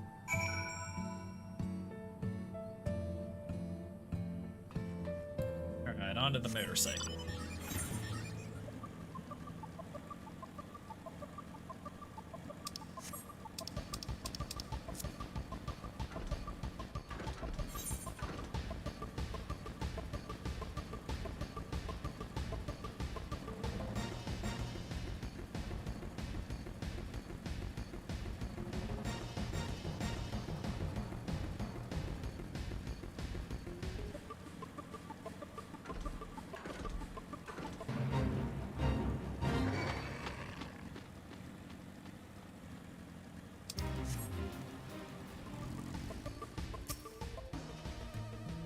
path to the village is through a tunnel just east of here. Follow me.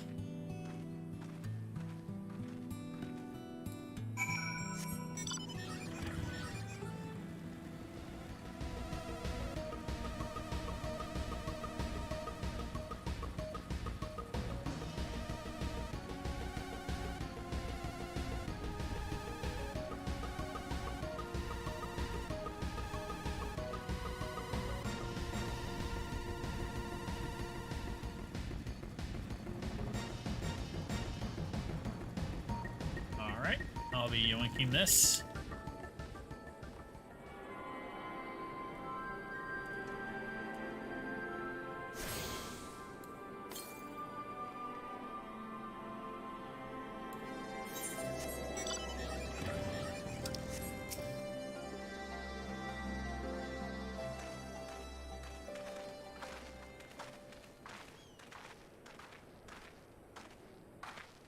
Ah, you've come.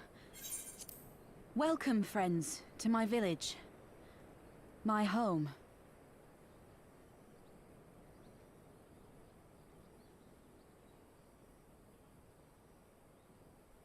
How fare your people? Good, all things considered. Better than the Enanta at any rate. They've sent an emissary. I'll take you to her.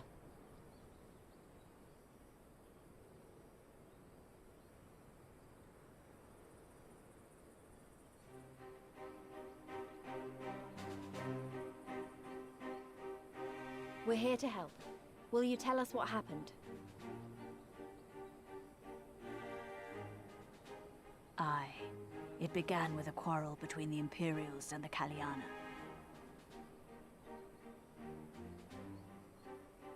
The Kaliana are another Enanta tribe. The strongest and the most influential. Unlike the Vera, they want no part of our troubles. They swore fealty to the Empire, and were content to remain within their borders. Just so. The Kaliana forsook their pride in the fight and yielded to Garlemald long ago.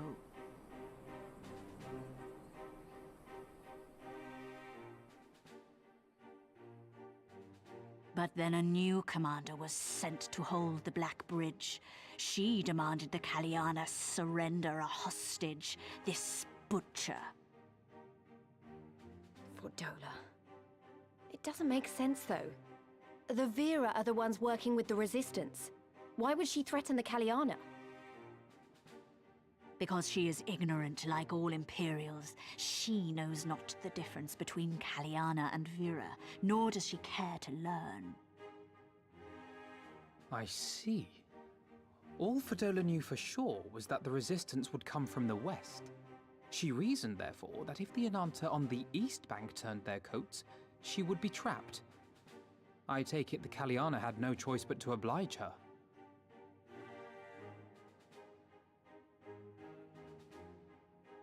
No, they did not. The Imperials left with the Kaliana broodmother's own daughter, Anamika. Long days and nights she looked out on the Black Bridge weeping for her child. Until you came.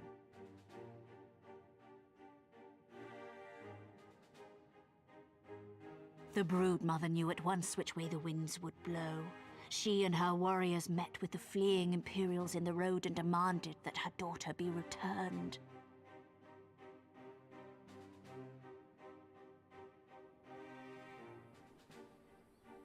Bad idea. Fordola's not the kind to take threats lying down. You know her well.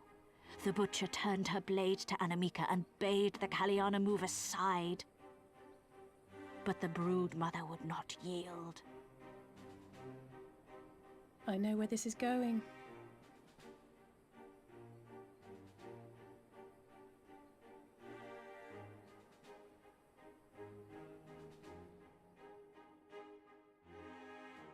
The Kaliana surrounded the Imperials, one of whom, whether out of fear or stupidity, cut the child down. There was naught that could be done. What madness.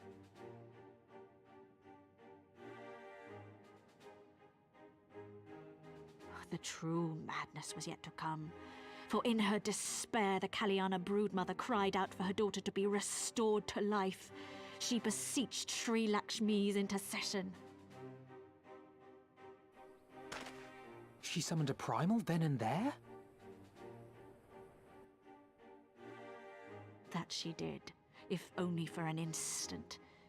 Bereft of courage and honor, the broodmother sought solace in her faith. The Imperials fled in terror at the sight of the goddess, abandoning these lands to the Ananta.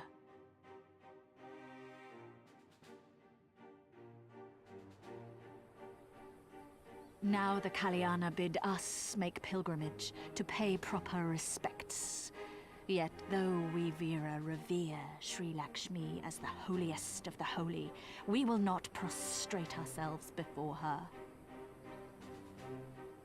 And so you turn to us? Aye. All who have fought with the Resistance have heard tell of the warrior, the Icon Slayer.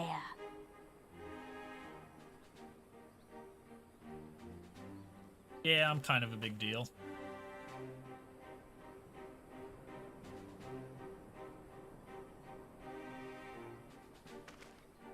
I believe we have heard enough.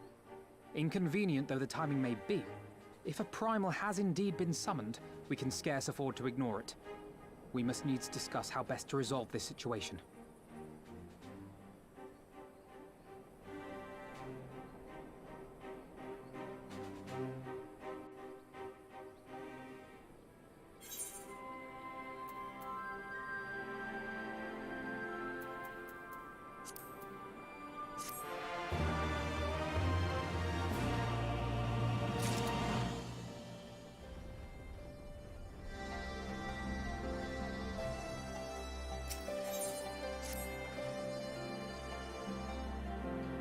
Look at the risk of sounding hopelessly naive, there may yet be a way to avoid a violent confrontation. In the past, I fear, I have been rather too willing to accept that we have no other recourse than to risk our lives, rather your life, to address these threats. Yet the primals we have faced thus far have demonstrated a variety of temperaments and objectives. Ravana may delight in battle, but Ramu would sooner keep to the forest with his children. Ere we decide to challenge Sri Lakshmi, it would seem wise to learn more of her nature from those who summoned her unto this world. If that is your will, then so be it. North you will find our village. Sarisa shall unfold all. We shall leave at once. Monago, can you inform our comrades at the bridge of what happened? Of course, be safe, my friends.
We do not often receive guests. What is the purpose of your visit? Greetings and well met. We are the Scions of the Seventh Dawn, and we have come seeking Sarisha of the Veera. You are she, are you not? You have petitioned us for aid and succor, and we intend to provide them. But we would first learn more of Sri Lakshmi, and that we might better understand the nature of the threat she poses to you. A simple request, and one which I shall gladly oblige. In the beginning, Sri Lakshmi we were created in her image, daughters blessed with her beauty. Her breath became ours, her serenity our solace. There is naught she would not give.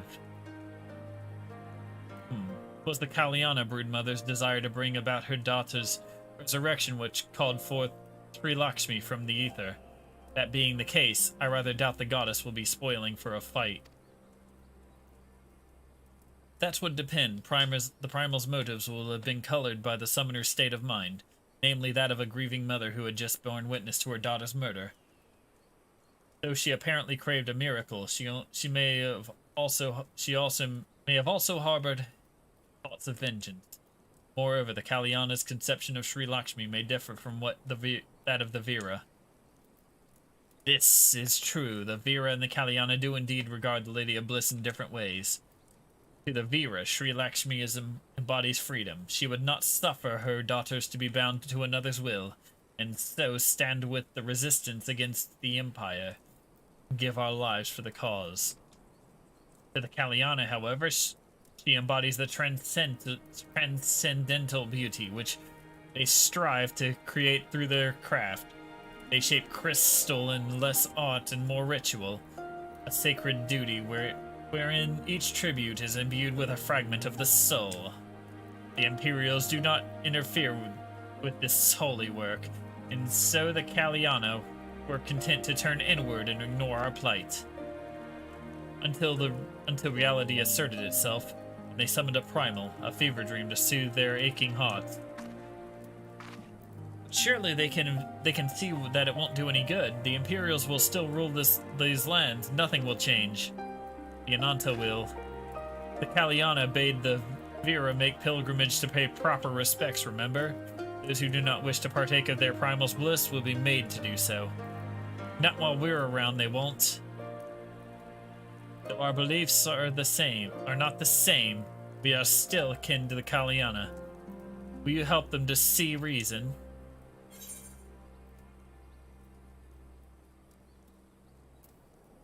Know that I'll kill your god if I have to. Maybe even if I don't.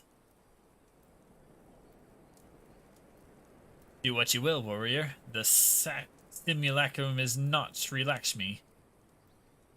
We do not act quickly, more lives will be lost, more families torn apart, more children made to suffer. Then it's settled. We're going to find that primal and put an end to this. My sister Vrajra will guide you to the Jan Kat, and I shall pray for your success.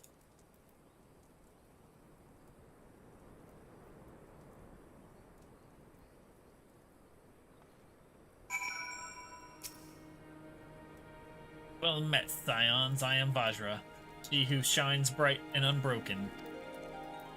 I stand ready. We leave upon your command.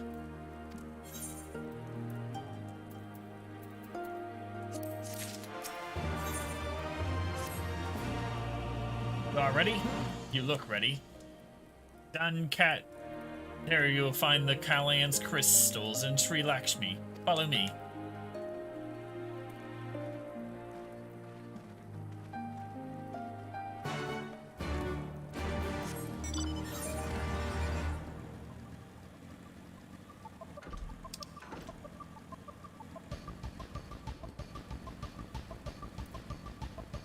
This way? It might be that way.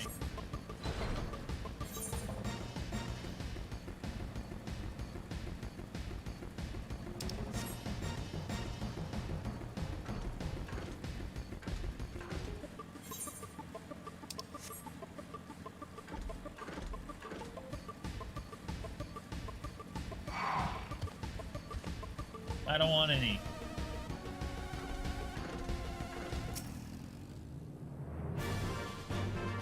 Dajan Kat. The path leads to an entrance above. Within is an aetherite. You must use it to enter. Understood. With me, everyone.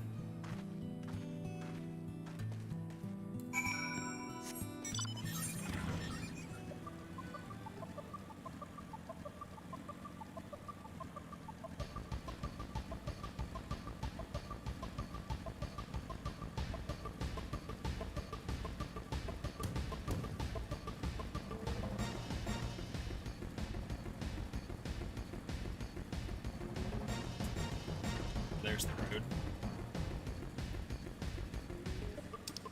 Mind me just driving a motorcycle right into your place.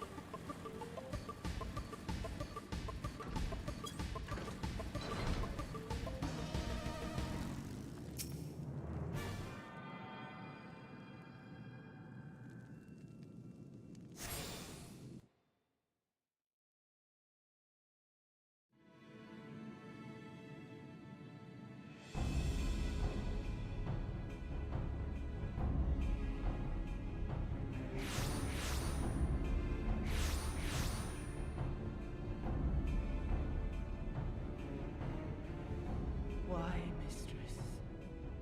Why does my Anamika slumber still?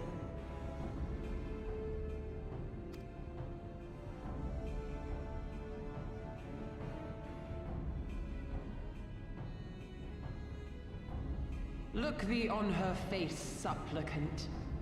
Thy prayer hath been answered. Flesh sundered hath been made whole. Blood spilt runneth through her veins. Breath stolen filleth her breast.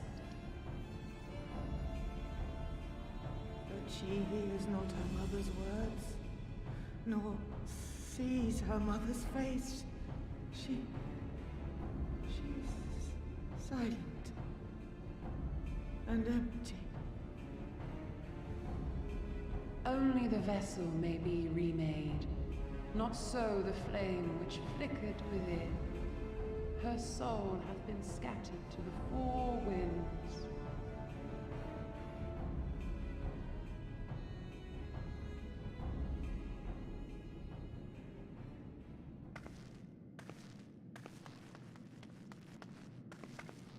Now do you see her promises for what they are?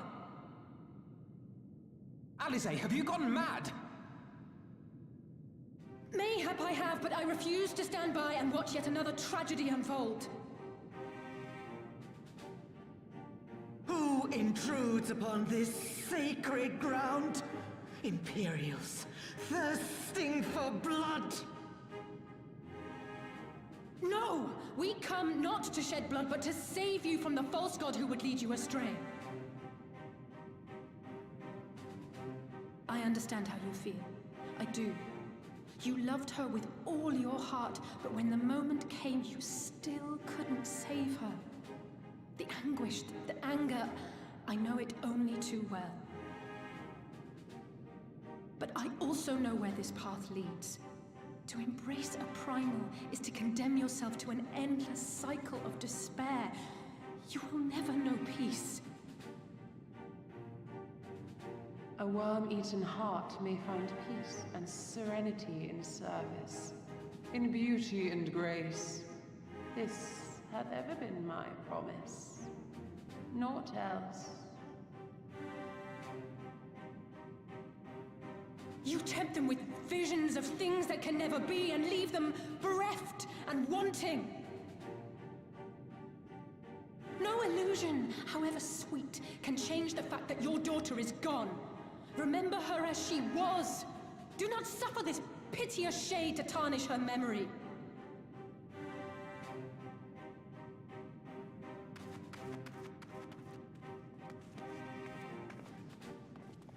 For every prayer that primal answers, it'll demand payment in kind. Do you have any idea how many more Ananta will die to feed its hunger for crystals? They would have thee suffer man spite and live in fear. Far better to dwell in my beauteous dream than endure so ugly a reality. She's wrong! We hate the Empire as much as you, if you just listen! Poor, misguided children. I would spare you the torments of this cruel and misshapen world. Come, bask in my radiance. Let it fill your hearts and free you from your burdens.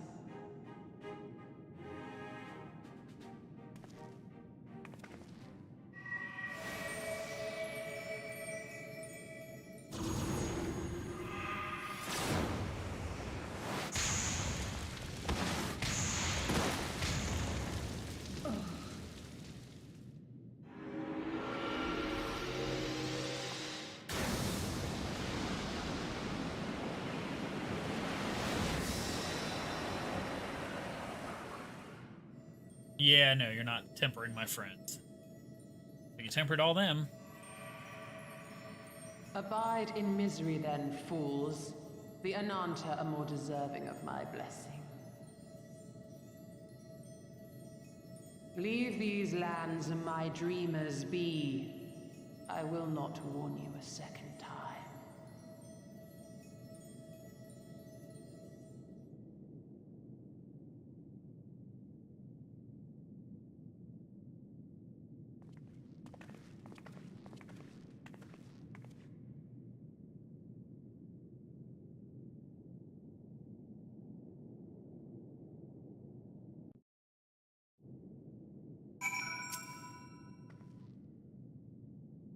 I know, it was all stupid and it was stupid and foolish, but I had to try, Magnanimous. I had to. I had to try and I failed. So you have to fight. There is no other way.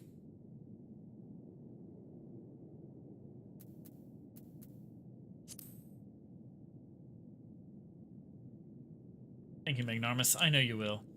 We can but do that which is within our power. Lise, Alphino, and I will go to seize their crystal stores.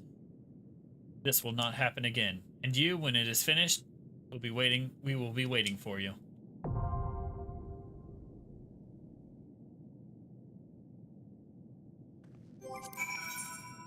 Alright, let's see if I can get in there. Emanation. In 30 minutes. Oh, wait.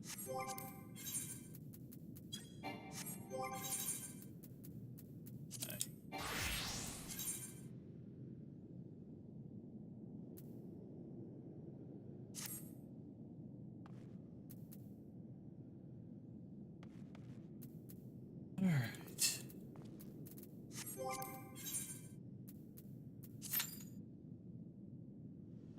No more.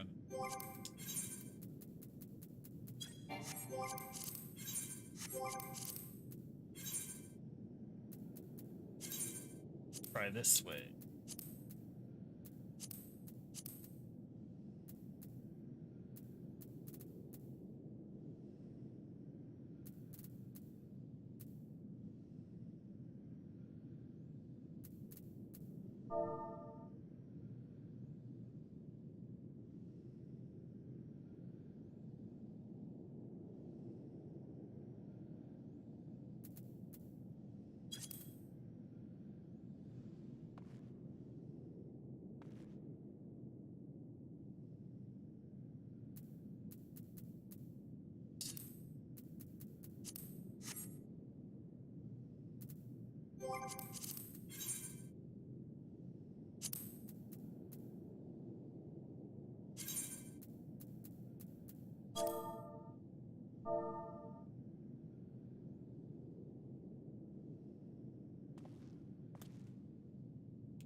Gonna be right back.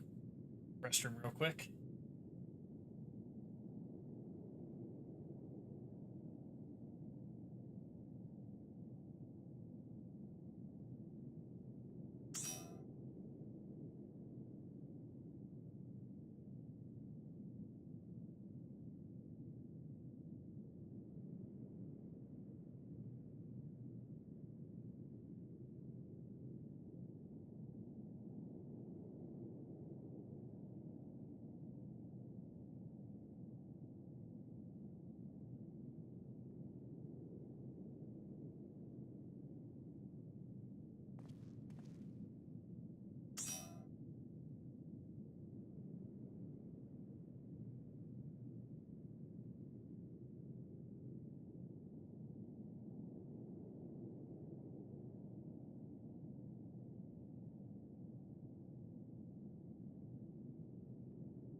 Yeah, it's something like a siren. Alright, we got 5 people. Free to go.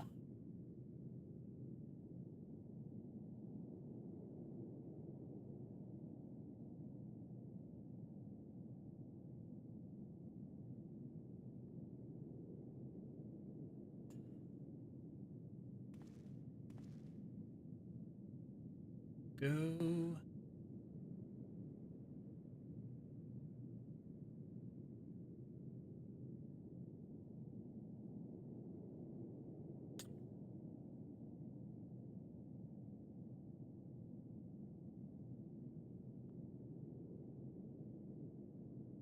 Shoot Matt with the pumpkin spell.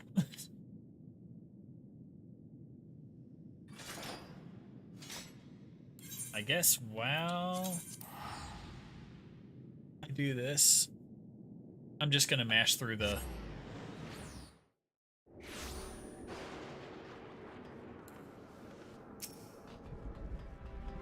this real quick. Just like so.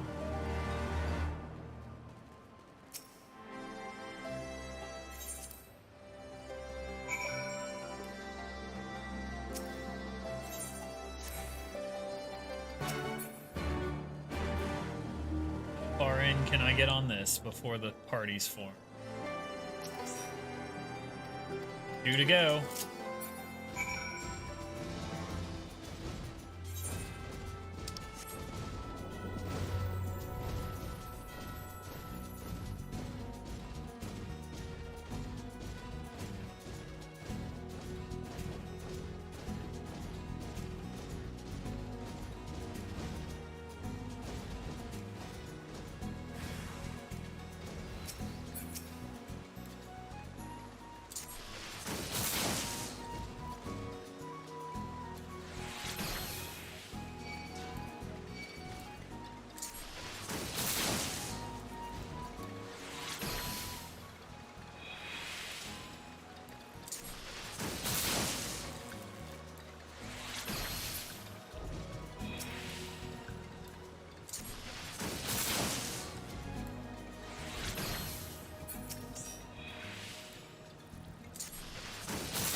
More to go.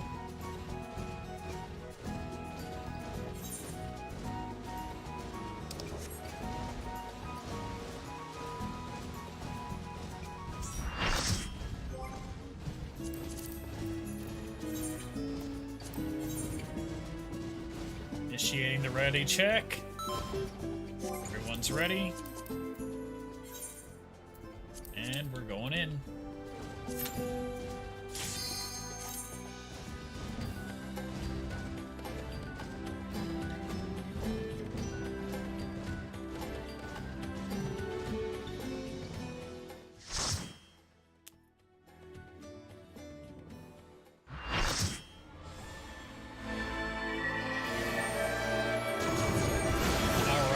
For some fun.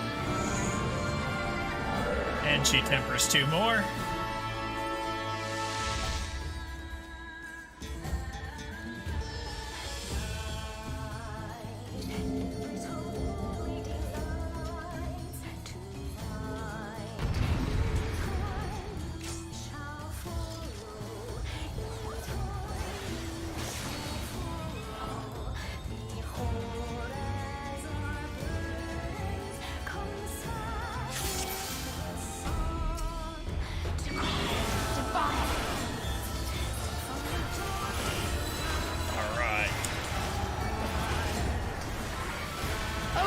Dropping the puck box.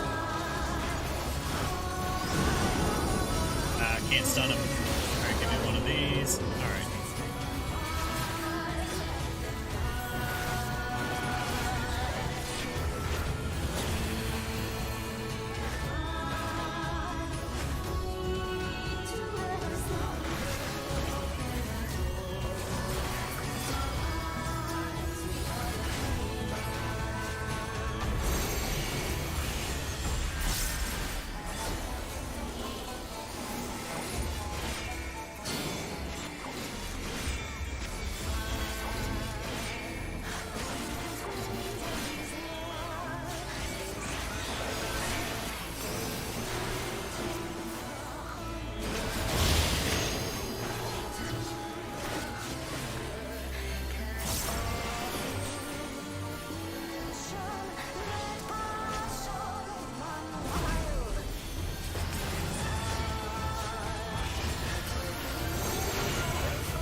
Couple of blood spillers. Wreck that. Hit this. Take a plunge. Alright, 25% dead.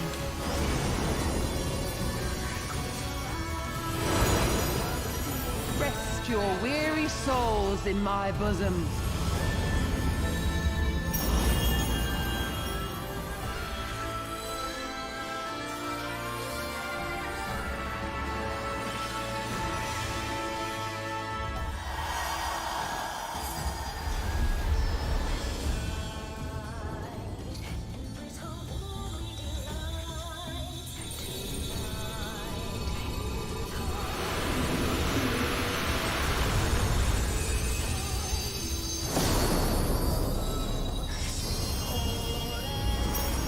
If you don't use the Vera there, it auto kills you.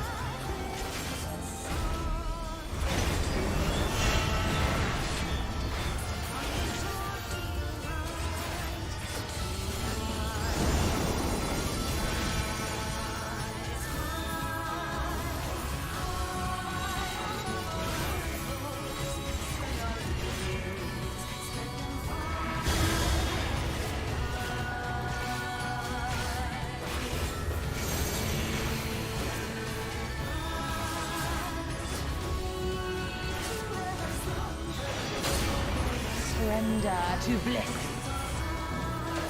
These.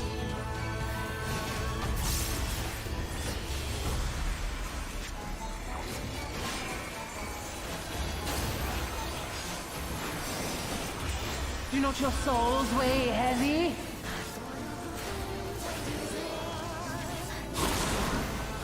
Oh shit.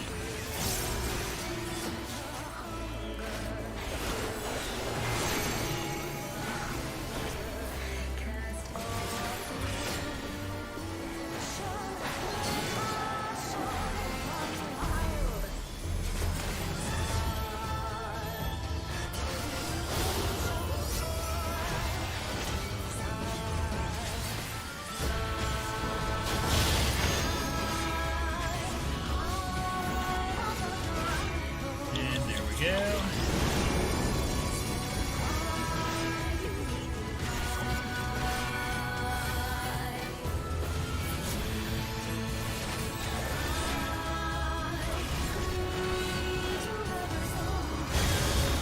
Your souls are stained.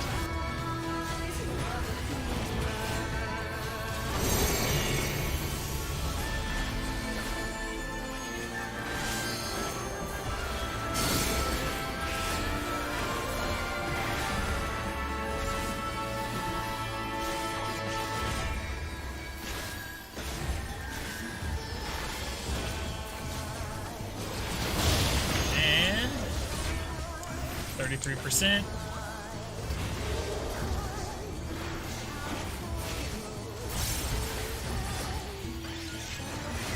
I shall free you from your hate.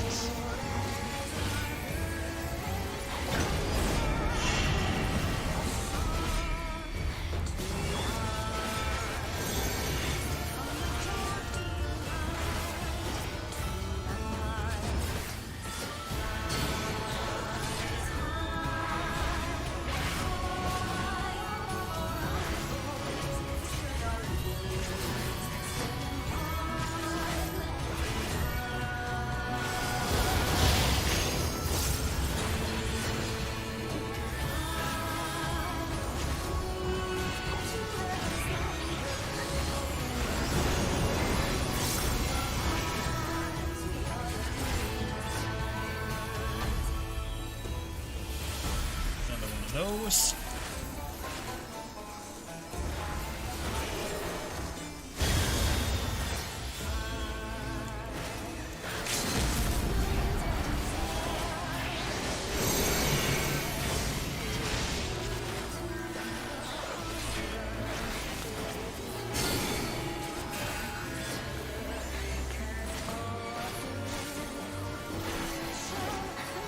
And she's almost dead. And there we go. We won. Mission accomplished.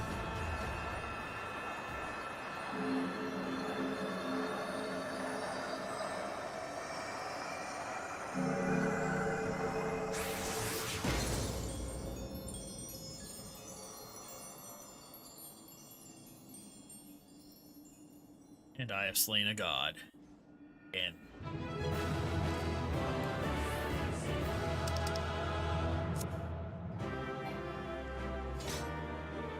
alright.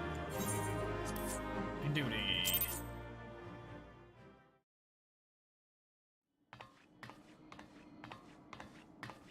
You did it again. You saved them. I just wish I could have been more help.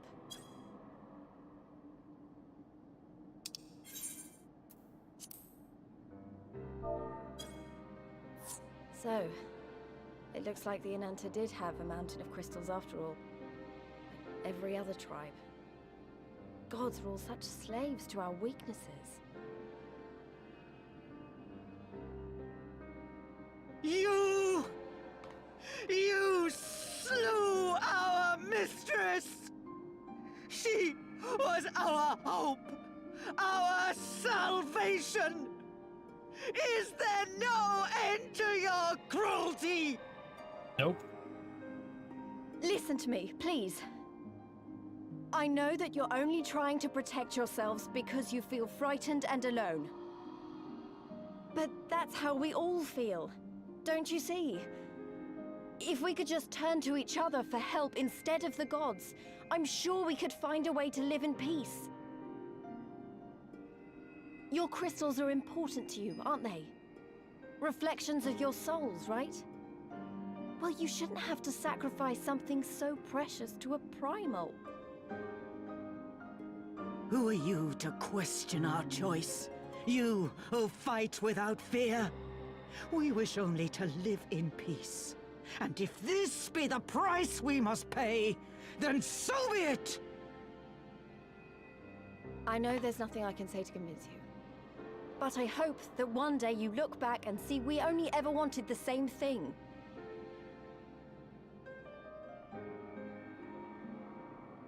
Begone, damn you! Spare me your hollow words, and leave me to mourn.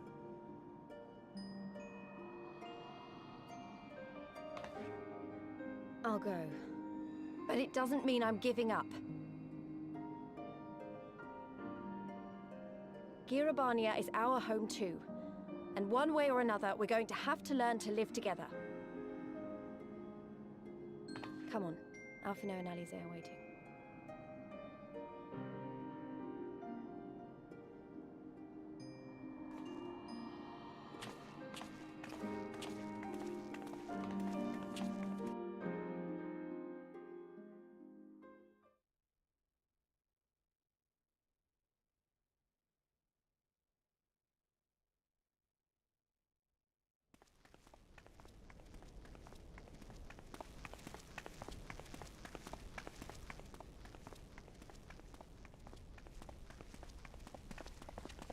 Ah, the savage returns, and with her tail firmly between her legs, beaten by beastmen, I hear. It was a shameful display, by all accounts. She may have curried the Viceroy's favor with her bold promises, but in the end, she's just another plodding bungler like the rest of her kind. Strange. You would think him a better judge of character. Then again, I hear she's not averse to a more physical mode of persuasion. I thought she rose through the ranks rather quickly, but no longer. If only she had been content with her lot, she might have lived to see the morrow.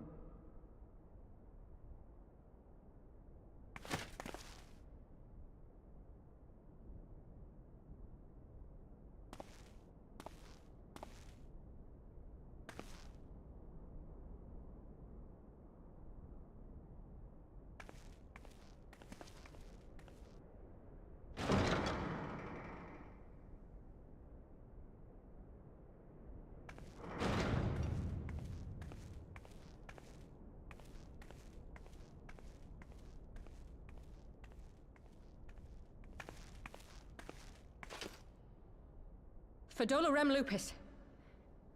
Commander of the Crania Lupi, reporting as ordered.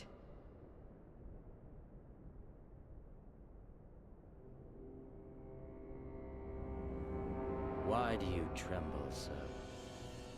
Could it be that the Empire's butcher is afraid? that she who walks with death is terrified of her own. I'm terrified of dying having achieved naught. Gladly would I give my life to win a great victory on the battlefield, had I but the strength. Alas, you do not. Indeed, you are weak. And born of this weakness is a blind fervor, a raging inferno which threatens to consume not only you, but everyone around you. Yes, my lord.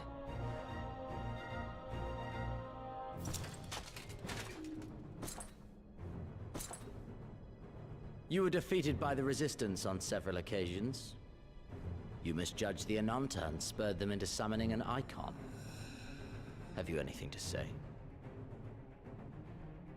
I do not, my lord. My failures are my own. I am prepared to accept your judgment.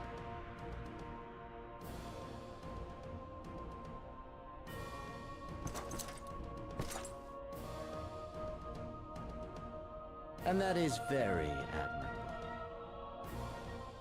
However, I've had enough of this dumb show. Give voice to that hunger I see in your eyes, or I will pluck them from your head.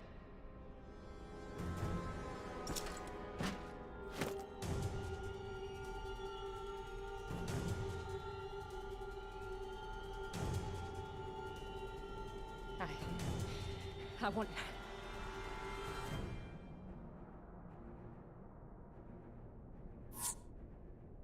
I want to make them pay!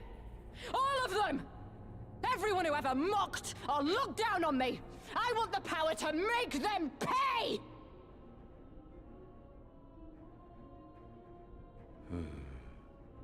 Very well.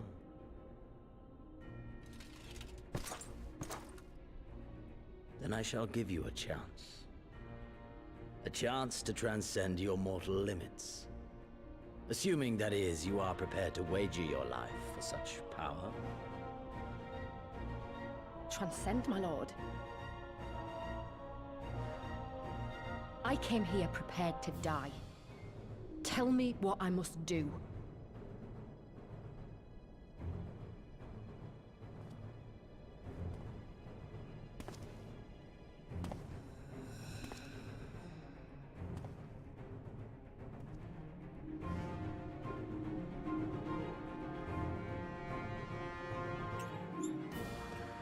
And the plot thickens.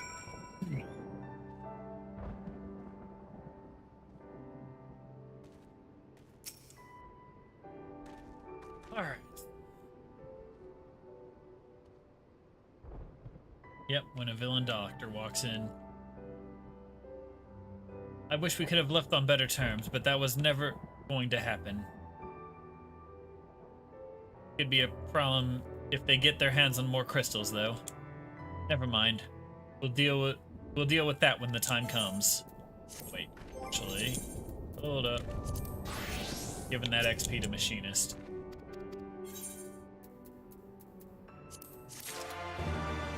There we go.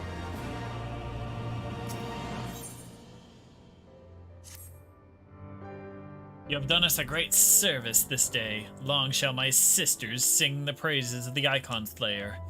Let us bear word of them to them of Sri Lakshmi's passing. Come, friends. To Viranilaya.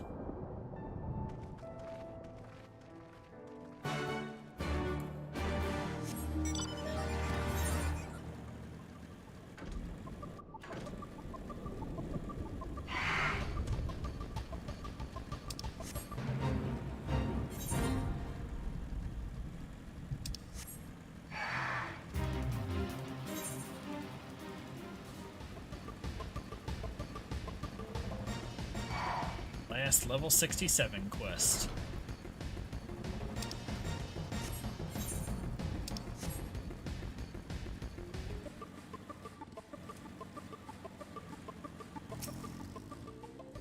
Ah, the winds whispered of your success, and your eyes confirmed their testimony. The Lady of Bliss no longer holds the Arcaliana sisters in her thrall. For this, we thank you. Magnomus did the deed. Magnomus did the deed, but we were but witnesses to his heroism. However, I fear this is only the beginning, for there is no cure for that which drives the desperate to beseech the gods for salvation. Should they wish to use their crystals to summon Sri Lakshmi again, naught can be done to stop them. We ignore our sister's plight at our peril. This we know. We shall endeavor to show them another path, so the day you speak of never comes. We are all in this together, Alamegans and Ananta. We understand that. Hopefully in time they will too. You and yours will ever be friends of the Vera. On that you have my word. We should be getting back to the Peering Stones. Thank you again, Sarisha, for everything.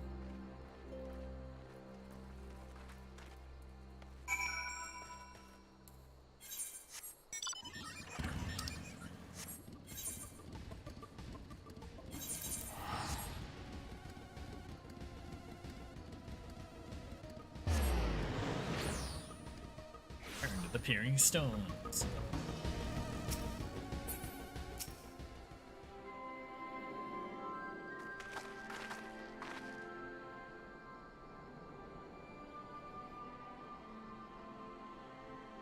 Welcome back, comrade. Mush.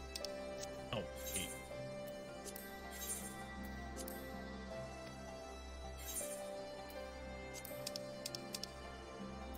Welcome back. Carcel and Marshal Torpin came to render aid, but I fear that won't be necessary.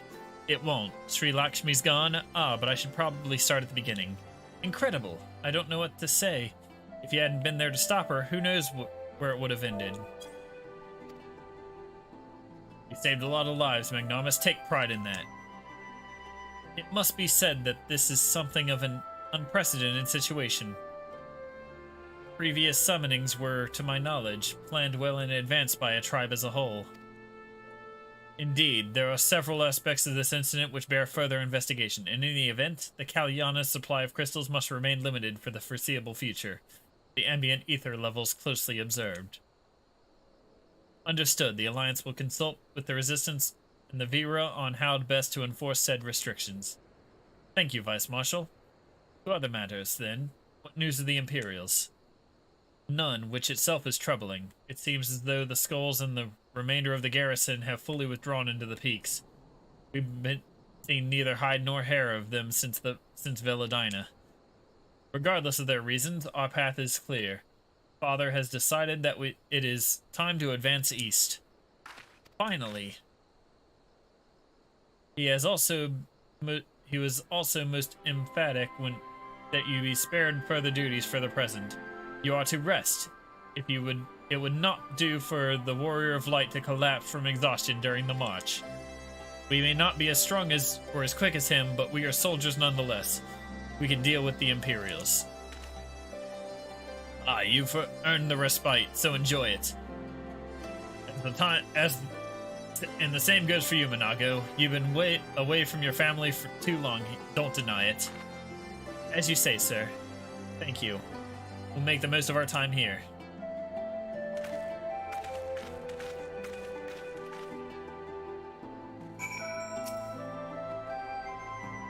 Looks like it's up to me and mine to give you a lot of proper welcome. My mother prepared a special meal for this occasion, and I have it on good authority that hers is the finest cooking this side of the Veladina.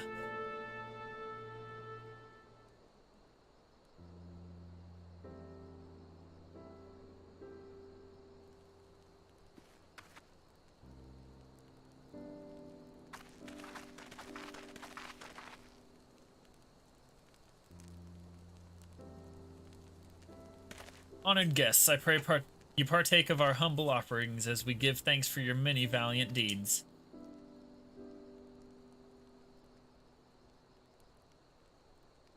Thank you, sir, for this warm welcome. We are honored to break bread with you and your family.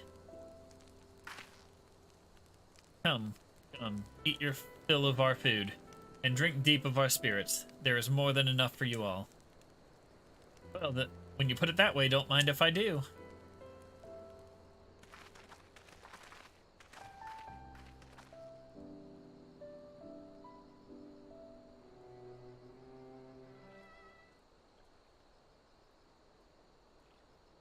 Island doctor.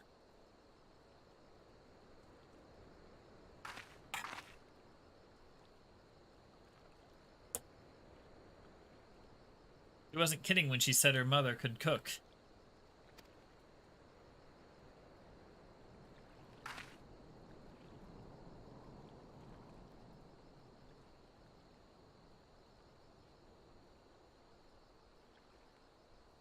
You know, seeing her with her family, I can't help thinking of my own.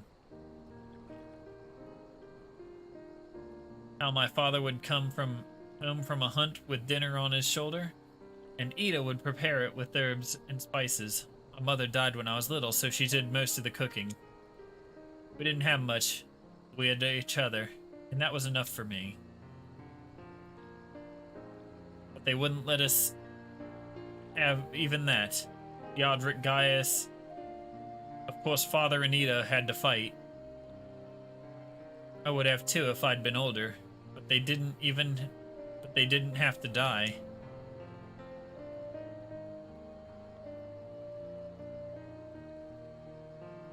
It never ends, does it? They call us beasts, they treat us like them. They push and until someone pushes back, until someone takes up arms or summons a god, a false god. If the 12 are watching us, what are they thinking? What are they thinking when they see the strong hurt the weak? People fight and die, and nothing gets better. And it just goes on and on.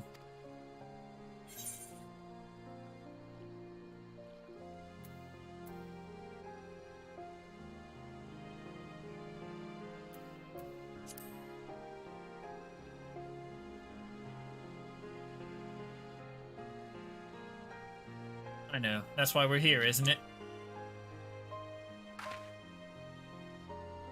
Thanks for listening. I know I was just rambling, but I feel better somehow. Who knows what the answers are, or if there even are any. Either way, life goes on and we've got to go with it. Sorry, that sounded better in my head. I must be getting tired. Time to turn in, I think.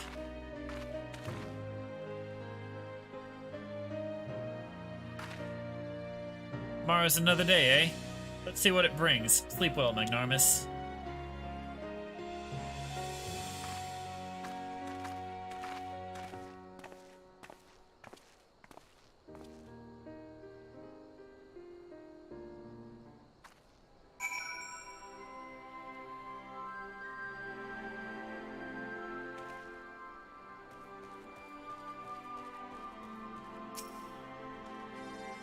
There is something to be said for a home-cooked meal, is there not? We must cherish these moments, fleeting as they are. The fight will always be there, waiting for us to return.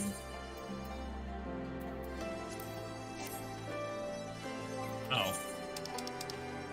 Holy crap, I got a crap load of items.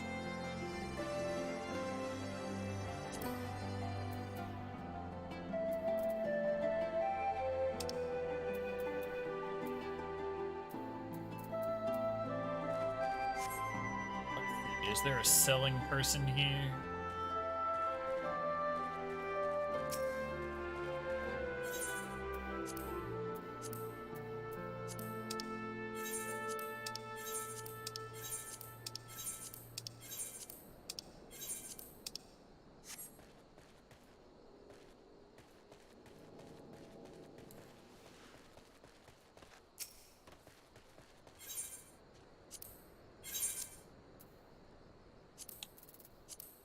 Alright, I'm here to offload.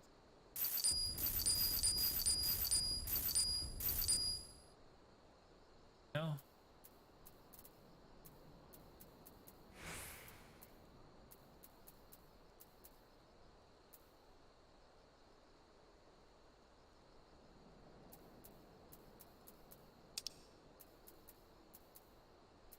And some of this stuff.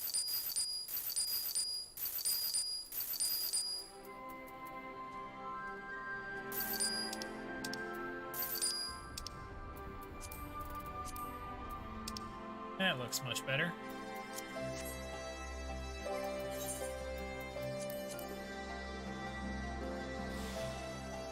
Put that on there.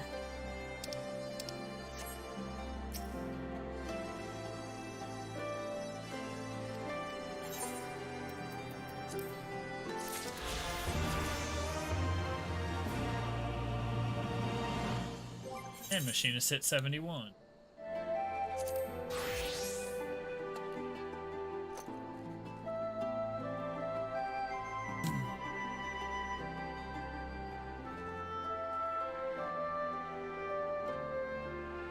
I think this is a good place to wrap it up, though. As far as the story goes.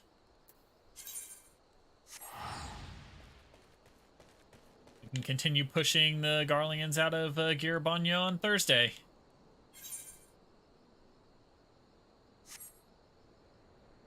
Yep. Go ahead and wrap it up here. Have a good one, guys. Peace.